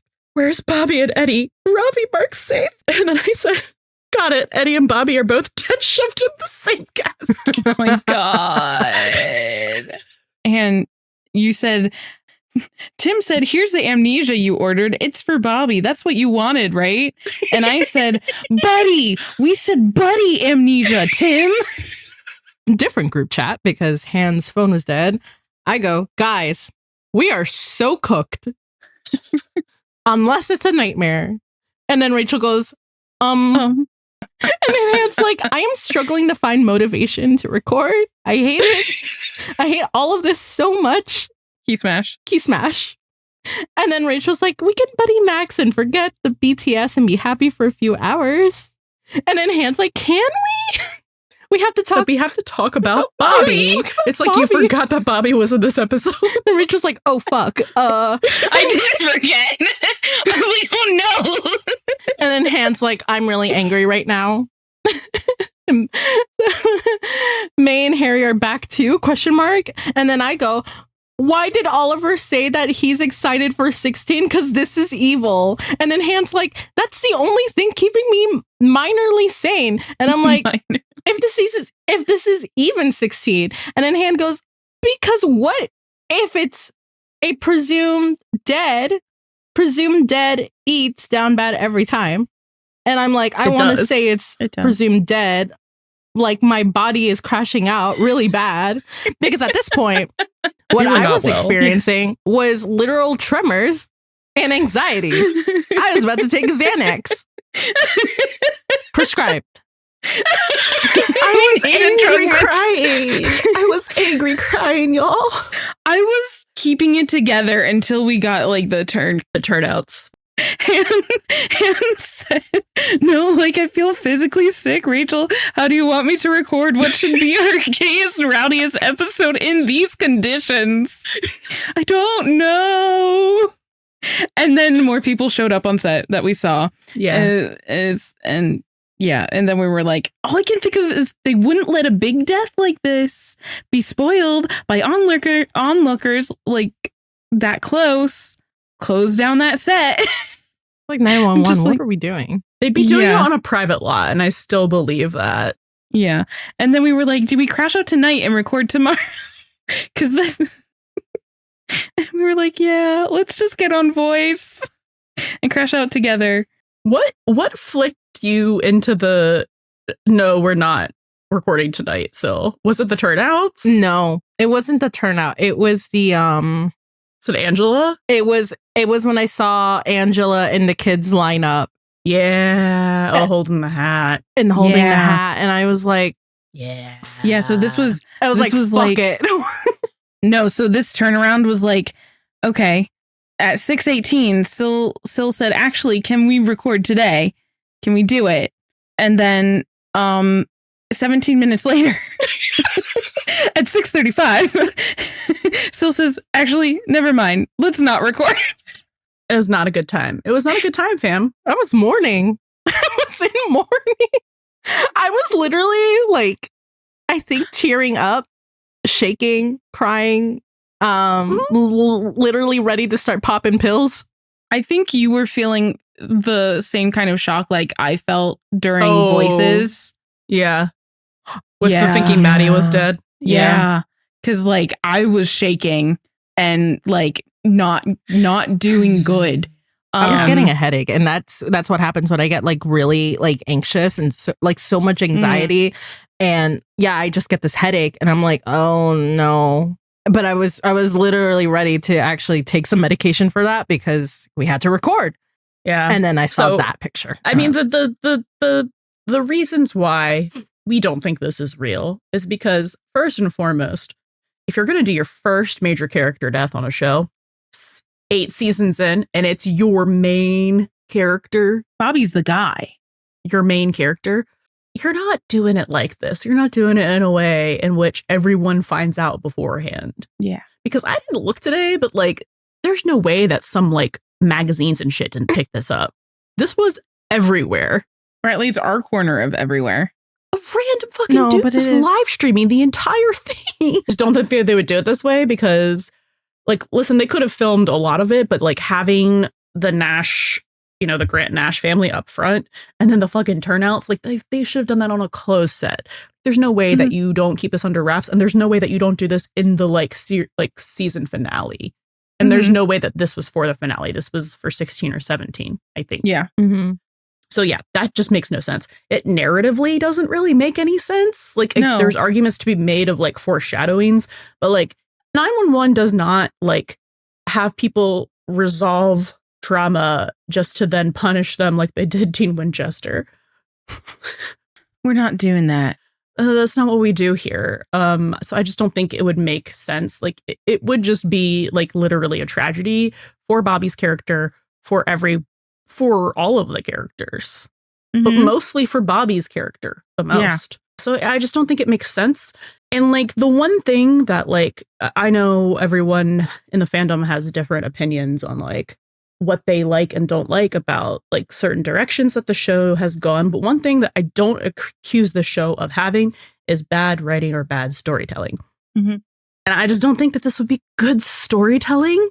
I just like it would change the show irrevocably. Like, Yeah. Yeah. and I don't think in a good way. I don't think No. in a like fresh, yeah, we got rid of that dead weight. Like it's still, he is the character. He is what brings them all together. It just doesn't make sense for them to get rid of him. If they wanted, if like Peter Krause wanted to take a step back, they could have him retire. They could Yeah. promote him to fire chief. Like they could do a bunch of things with his character to have him be Without- there way less or like Yes. rarely without killing him. Mm-hmm. And Which the would be a satisfying. yes, and the show option. doesn't do like shock value in a way that is like Maddie, like realistically would have died. Yeah. Like that She was would have shock died. value. That was shock value, but they But didn't she kill her. lived. Exactly. Yeah. So it just doesn't make sense that they would do it.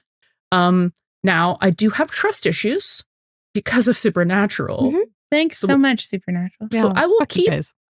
that little like bead of doubt in my head until I see it. But like, I'm just like 99.9% sure that this is not happening. And I also just have to like pretend it's not happening for my own fucking sanity because I can't crash out for 2 months. No. So- No. Anyway, hopefully that was helpful to some of you. Yes. And So, if it wasn't, there is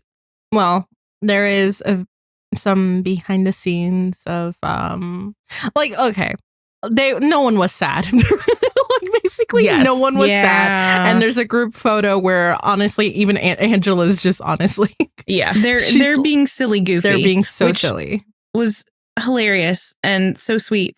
But also, yeah, you would think like if this is something like actually super serious, you would think that they would kind of like stay a little more in character to keep the vibes of what they're trying to go for. But everyone was, and I mean, like, not to say that these are all method actors or anything like that, but the the like dichotomy of, they're Yeah. just chilling. You would think it would be a little more somber. And I'm really of- glad there was like of a vibe. yeah, and I'm really glad like there were people who were picking up on the whole like Buck wasn't, because like Han was like, Buck's not crashing out enough, and other Mhm. people started to pick up on that, and I'm like, okay, yeah, there we go. You see, it's not real because he's not crashing out as much as he probably should. And honestly, there's that whole thing about like Buck maybe playing a different role in that type of Mhm. that kind of funeral anyway, like even ringing the bell, so Yes. this is so fake. Yeah, it's really good. And the fact too that like they switched the turnouts on the back of the Mhm. truck, because like if they were going to do a fake out sort of thing and actually have Bobby dead, you would think that they would put the not Nash turnout on there and then like superimpose that in post and put Nash on there in post Mm-hmm. to kind of like shroud that secret a little more. And they didn't do that. They did the opposite. They put Nash on there first and then they switched it out with a different one. And it's just like, okay, what's going on here? Mm-hmm. It's just like so much of this is leading us to believe that it's not exactly what it appears to be. Some of that, yes, is denial for mental health reasons. Other parts of that are legitimately like the narrative doesn't really lead us there. Correct. So Mhm. I guess very briefly, too long don't read. What we kind of are leaning towards in this kind of scenario is some sort of Eddie NDE. And Han, this was more your theory with like the superimposing. Yeah. So like I made a video about this. It's on all of our socials, I think. It's like 2 minutes long, but basically because we all were basically theorizing that this was somehow an Eddie NDE, Mhm. and that he was having a coma dream or like the drugs or whatever from 15. From whatever bioweapon is happening. Yeah, or making him hallucinate, whatever. I think that the same thing could be happening whether he's like out of his mind because of that, or if he's literally out of his mind because he's in a coma. Or some sort of unconscious. Right. He'd be in the hospital and something would be playing in the background, like Hot Shots, Oh, You mean Mhm. Christopher's favorite show? Christopher's favorite show. yes. And it would be on, and because you can hear stuff while you're unconscious, and we see that like in Buck's coma dream, the same thing would be happening to him, except he's hearing Hot Shots and he's translating that like into what would be realistic for him based on like where he is. And it would kind of be the way he would realize that it is like a hallucination, a coma dream, whatever, is because we're getting these flashes of like not right. Mm-hmm. So like how we saw the two different turnout codes being put up, how it was Nash and then it was Caruso, how there's the scene with Chim yelling at Gerard. And we see Sanchez, which we've never had before on the 118. And Sanchez is Eddie's like stand-in on counterpart on Hot Shots. So yeah, so it would be, I think it would very much be like a scenario of him kind of picturing what would happen if he didn't come back, if like what would be happening, whatever did bring him back there. Yeah. And so what would be happening if he didn't, or if he didn't survive, or like almost like a It's a Wonderful Life or sliding doors kind of theory, which kind of brings us back to like people, including us, were theorizing about sliding doors sort of situation at the very beginning of season 8. So it would be interesting if they kind of like drop that in here. And the reason I think it's actually so plausible is because it's the kind of insane shit that Tim Minear would do, I think. And it would make a lot of sense to actually utilize Hot Shots in a way that is more direct than what we got. Because I think what we got was like funny and fun, but it wasn't. There was like a lot of potential that like we didn't quite get a chance to get to. Yes. So like there were parallels being made, but they weren't like explored. So I think this would be a way to actually do that in a way that it would be a really well utilized plot device. And we know they do that well here, no matter like what form they come in. So I think that would be really smart. Oh, also we saw Oliver was being super sus. Yeah, that was weird, right? And that's why I had the idea to begin with, was because of that. I was like, why is it so like fucking 2 a.m. or some shit? It was like midnight. It was like late. Yes. Yeah. And he had a full day of filming, went home and was like, and puts 2 like promotional still images of Brad. One is Bobby and Brad hugging, deleted it immediately, less than a minute. And then did another one. And then did another one that was just Brad and deleted it again. So, and it's like the first one I kind of thought like he was feeling like Brad, like wanting to hug Bobby sort of thing. But then the second one I was like, that's suspicious. That's suspicious. That's weird. And that's when the brain blast happened, I think, because we were talking to some of our other 911 podcast friends. And we were like, how could they utilize Hot Shots in a way that would make sense? And then I was like, oh. And I had this brain blast on voice with Rachel and Syl, and they were like, go record that immediately. So I did. It's more succinctly put on socials if you want to go watch it there. Yeah. And then you had like a Wizard of Oz reference in our text earlier today. Yeah. So, which has been sprinkled throughout the season, and as recently as the most recent episode 12, because Rob Benedict's character was Mr. Osman. Welcome back, Supernatural. And I remember going, Mr. Osman, because like we keep seeing these Wizard of Oz, which we are always like, our thinking has always been like friend of Dorothy, queer Eddie queer coding, right? Nods. And yeah, but there's also more than that too. There is more than that for sure. But there is the like, no place like home. It's the Coma Dream. And I've been saying, we have been alluding to Eddie NDE, and I've been like half joking about Eddie Coma. Like, yeah, seriously, because like all of Wizard of Oz, it happens because it's a dream. Yes, because it's a dream. So you can wake up and be like, and you were there, and you were there, and you were there. And I just think it's that Eddie is the only person who doesn't know, or like hasn't at least seen and met Bobby's mom and brother, who we just saw. Like we just saw them and met them. They just got reintroduced. There's no reason they wouldn't be at his funeral. Why wouldn't they be there? It makes no sense. Why wouldn't Buck be up with everyone else of the family? Yeah, Syl mentioned that too. Why are Gerard and Tommy there? That makes literally no sense. It makes no sense that they're walking with the 118, and it makes no sense that Eddie is walking with the 118 because he's not working with them still. He's in a suit. Yeah. None of it makes sense. Yeah. None of it adds up. The math ain't math. The only excuse for Eddie that you can give him is like, well, they saw him because like the whole thing about like maybe he came back to LA because of this crazy event, and like me being like he stole a fire truck or this random fire station in nowhere of Texas decided to come help Los Angeles with whatever bioterrorism thing happened, and then Bobby dies or whatever, and then they're like, oh, you should totally walk with us even though you don't have your fucking But I think they uniform. But they would give him one. dress blues. They would give him dress blues. So and okay, whatever. Gerard takes back over if you can even explain that away, which I don't. Why would they put him back in charge of the 118? Yeah, it's a coma dream. He's working where he wants to work. There's no way he's taking back over. Yeah, exactly, at Hot Shots. Why is Tommy, who doesn't work at the 118, walking with the 118? He's his own fire station. Any sense. And it's funny because I also thought, I was like, what if they're doing some weird like production, like, in the show production, Hot Shots, fake death.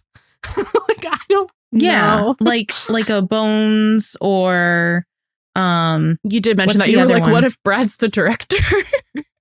Yeah, I did do that. I very early on in our state of absolute denial and delulu, I was like, guys, I figured it out. It's all like, you said it was Hot Shots, and we went, Yeah, I was like, and then I was like, what if Brad's the director? But yeah, Syl today was like, what if Brad's the director? Or was it last night? I don't remember. It's been a day. It's all been a day, also a month. But yeah, no, and then I had the Hot Shots brain blast, and now I'm like married to the idea because it just makes a lot of sense. It makes a lot of sense. And it would be such a cool episode to do like right after the big 2-part. You know what, Oliver, emergency. You're so right. 16 will be a good episode. I'm just saying, I don't think he's let us. Usually right. Listen, the first time he said it, they broke. It was Tommy Bones, and the second time it was book Tommy Bones again. Someone was like, every single time Oliver says that it's his favorite episode or he's excited for us to see something, it's been a Buddie nuclear bomb. So you know what? In Oliver, I do trust, even though he's scary. And they're all like 5 episodes apart too. Yeah, because we have 6, 11, 16. And I guess that's where like all that, because Oliver said, okay, now we're going back to the personal stuff after this, like.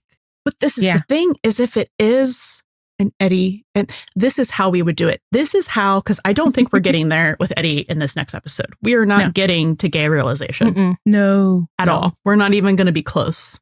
This is how you would do it. This is how you could do it, because it's buried so deep, he would need something like this. Yes. It's that like same kind of therapy that Buck had after the lightning strike. Oh, and this is why Tommy is there, because Tommy replaced Eddie. And you know what? Eddie doesn't like being replaced in Buck's life. We saw him get mad over a fucking dog. Doesn't matter if they're broken up. Yeah. He replaced him because like he doesn't have a place in there anymore. That's why he's just wearing a suit. He's not wearing a uniform. He's the odd man out. Yeah, so here's kind of where I'm going to. This is really just postulating, but I like the idea of him trying to come and help or visit, but gets in an accident on the way there, right? Yeah. Then we get the whole tree, thing, and we like the energy drinks and all of that, right? Which is foreshadowing. We've been foreshadowing Eddie having a near-death experience this whole season. Let's be so for real. But there's just more and more evidence stacking up. So he would be on his way. I don't think Christopher's with him. I don't think so either. I don't think Christopher's with him. I think Christopher's NDE is the finale. It could be that. Yeah.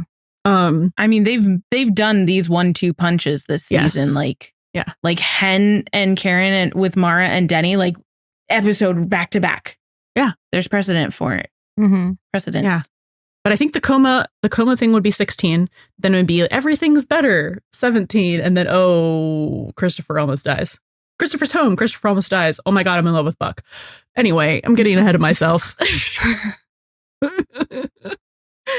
Anyway, he's driving there to either help or because he's trying to surprise Buck to visit. He's trying to help with the emergency that's happening, or he hears that like Bobby or someone is hurt. And he's like, Buck needs me or the team needs me, whatever. So because he's on his way there. He's drinking his energy drinks. Yeah. He crashes. And he crashes like in LA though. So that he can be in an LA hospital for the plot. And like Ryan has also said in a couple of the interviews after 12 that, Eddie it would take a big event to get Eddie back to LA at the moment. So I think that this dream would start aimless. It would be like him.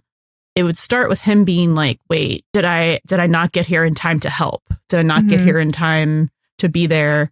Like, is Bobby already gone? Did I not? Right. So it would be like, oh, I failed. Because that's a big theme for him this season. So it'd be, I failed. And then it would be the repercussions of him failing. Not only is Bobby dead, but it's everyone looks so despondent. No one is upset the way they should be. So everything's just going to be a little bit wrong. And like Buck and him are going to be not Buck and Eddie. And Tommy and him would be back together. The only reason Tommy be walking up with the 118, he replaced him at the 118. Like it just all would make so much sense. And he would be tweaking back together. He'd be tweaking literally the fuck out. Replaced like. But if in Eddie's like little coma dream that Buck and Tommy are back together, then that also indicates like, well, not only does in Eddie's mind, which is where we really have to like crack open, not literally, please. But not only would Tommy replace Eddie in the 118, but go back to they would be together again, which indicates that Eddie feels romantically about Buck as well. Oh my God, we're cooking, guys. And I hate that we're not right. We're probably not all like 100% right. Some of this has to be right. Come on. Some of it has to be right. I'm willing to bet. Hire us. I don't know what happens in 14 and 15, but I feel pretty sure that some of this is happening. In some, and they're kind of notorious for like giving us something that we want in a way that we don't expect. Yeah. So like triggered. Just like Supernatural. But this is usually in a more satisfying way with 911. So I really do think that like it's something if there are probably elements that we're pretty close on. Yeah. So because otherwise it just does not make sense narratively. And we ride so hard for the narrative and like the narrative telling us everything we need to know. So like if we don't see it from the narrative, what can we do with that? And I mean, we're not prophets, but even a clock is right twice a day. So chances are slim, but never zero. But anyway, here's one thing that's not happening. Bobby's not dying. No, absolutely not. Believe that. Bobby's not dying and Buck and Tommy are not getting back together. Oh, yeah. Like ever. The two things we know for certain. Yep. That's it. Two things in life that are certain. It's not death and taxes. It's Bobby's alive and Buck and Tommy do not get back together. Bones. Bones. Also, I don't think I really have any what ifs that aren't that. So yeah, that's kind of taking up all of our brain space. So not sure what's happening to Hen, except she feels invisible. Maddie is going to have her baby. Bobby and I seen this house is going to be done. Bobby, I don't know what's happening to Bobby. And they're going to be able to live in it together. Yes. You're threateningly staring. Oh, shit. I told you I could get my glare out. And like, I really do think we are. I think we are. / I'm also gaslighting myself because I just think it would be so delicious to give us that Chris NDE in the finale and have Buck be directly involved in saving him. But this time Eddie sees it. And that is the key that unlocks the Buck feelings realization. I need it. And that's the emotional cliffhanger. I still am riding hard for that. And I will be. Yeah. Yep. Either that or I'm willing to, for some reason, put the Chris NDE at the beginning of season 9 and then it parallels the tsunami. I don't want it there, but like that would be cool. That would be cool, actually. It would be cool. No, because we want a buddy opening emergency. Okay. Yeah. You know what? And then fine. And then the rest of 9A. And then the rest of 9A. Here's your options. Chris NDE now or Chris NDE at the beginning of 9. Yeah. Because then the rest of like 9A would be Eddie like really opening up that kind of realization. I think it should be Chris NDE. End of the season, feelings realization. So they both have their feelings realizations. Because God, I hope Buck consciously has his. I actually don't have full hope for him anymore. I know we were like, it's imminent, but like, if Eddie has the NDE, he has to, right? He has to. Yes. Yeah. Right? Yeah. So 'Cause he's even if he gonna be doesn't like, find out maybe that I am Eddie's in love. gay, I think that'll get him there. What'd you It's say? got to be one or the other. I said he's gonna realize, and he's gonna be like, okay, actually, maybe I am in love with Eddie, because like, Yeah. Because They it's were like, right. it's like, why do I feel like I'm being stabbed in the stomach seeing him like in a hospital bed again? Mhm. So, but yeah, I still want a Buddy opening emergency. Chris Yes, can be please. safe though. Chris Mark's safe. Chris Chris is going to have this NDE, and then we're leaving him alone And then for he's- another 5 seasons, right? And then he's safe, and all of the rest of the kids are safe for all of season 9. Thank you very much. Thank you. But yeah, Buddy opening emergency. Give me the Bethina Buddy parallels in an opening emergency. Oh, that would eat. Could even Especially be- if it's a it could even water be- emergency. Yes, it could even be a Buddy and Bethina opening emergency. It That's could be fine. It could be them Ooh, all your trapped somewhere ratings? together. The ratings would be awesome. The power of Angela and Peter with Buddy. Unmatched. Cash the check right now. You're welcome. I'm so glad that we're gonna get Oliver and Athena together, because I feel like we don't get we don't get enough of we don't them. get No. yeah, we don't get much of it. They're such like a power duo too. They were the duo from the beginning. Especially, and I'm so here for that kind of pairing up, because it's always Buck and Athena are paralleled. And I know we talk about like Bobby and Buck have similarities too, but like when we're talking about parallels, it's Athena and Buck and Bobby and Eddie. And so to have those kind of that line up, yes. Yeah. Yes, please. And also just tell us where we can send the bill for our therapy. Do you want us to address it to the Fox lot, or just let us know? 911 on ABC, just Disney. Could use therapy Courtesy from the of. mouse. Courtesy of the Tim mouse. Minear. We're gonna get therapy. Hey, you know what? Please give me comp passes to Disney World and Disneyland. Actually, we'll take it. We'll take it for 2026. Yeah, that's fine. Remember, don't move into your straight best friend's house. But if you do, take a buddy with you. Thank you for listening to the Buddy System podcast from start to finish. we literally cannot shut up about 911, so please come talk to us on your favorite social media platform. We're at Buddy System Pod everywhere. That's BUDDIE System Pod. Leave a 5-star review on Spotify or Apple Podcasts to get a personal shout out in the next episode. The Buddy System is a Nerd Virgin Media production featuring music from Divinity. Can't get enough of the buddies? Subscribe to our Patreon for access to exclusive content and our Discord community. Catch you next time, and don't forget, Bring a buddy with you.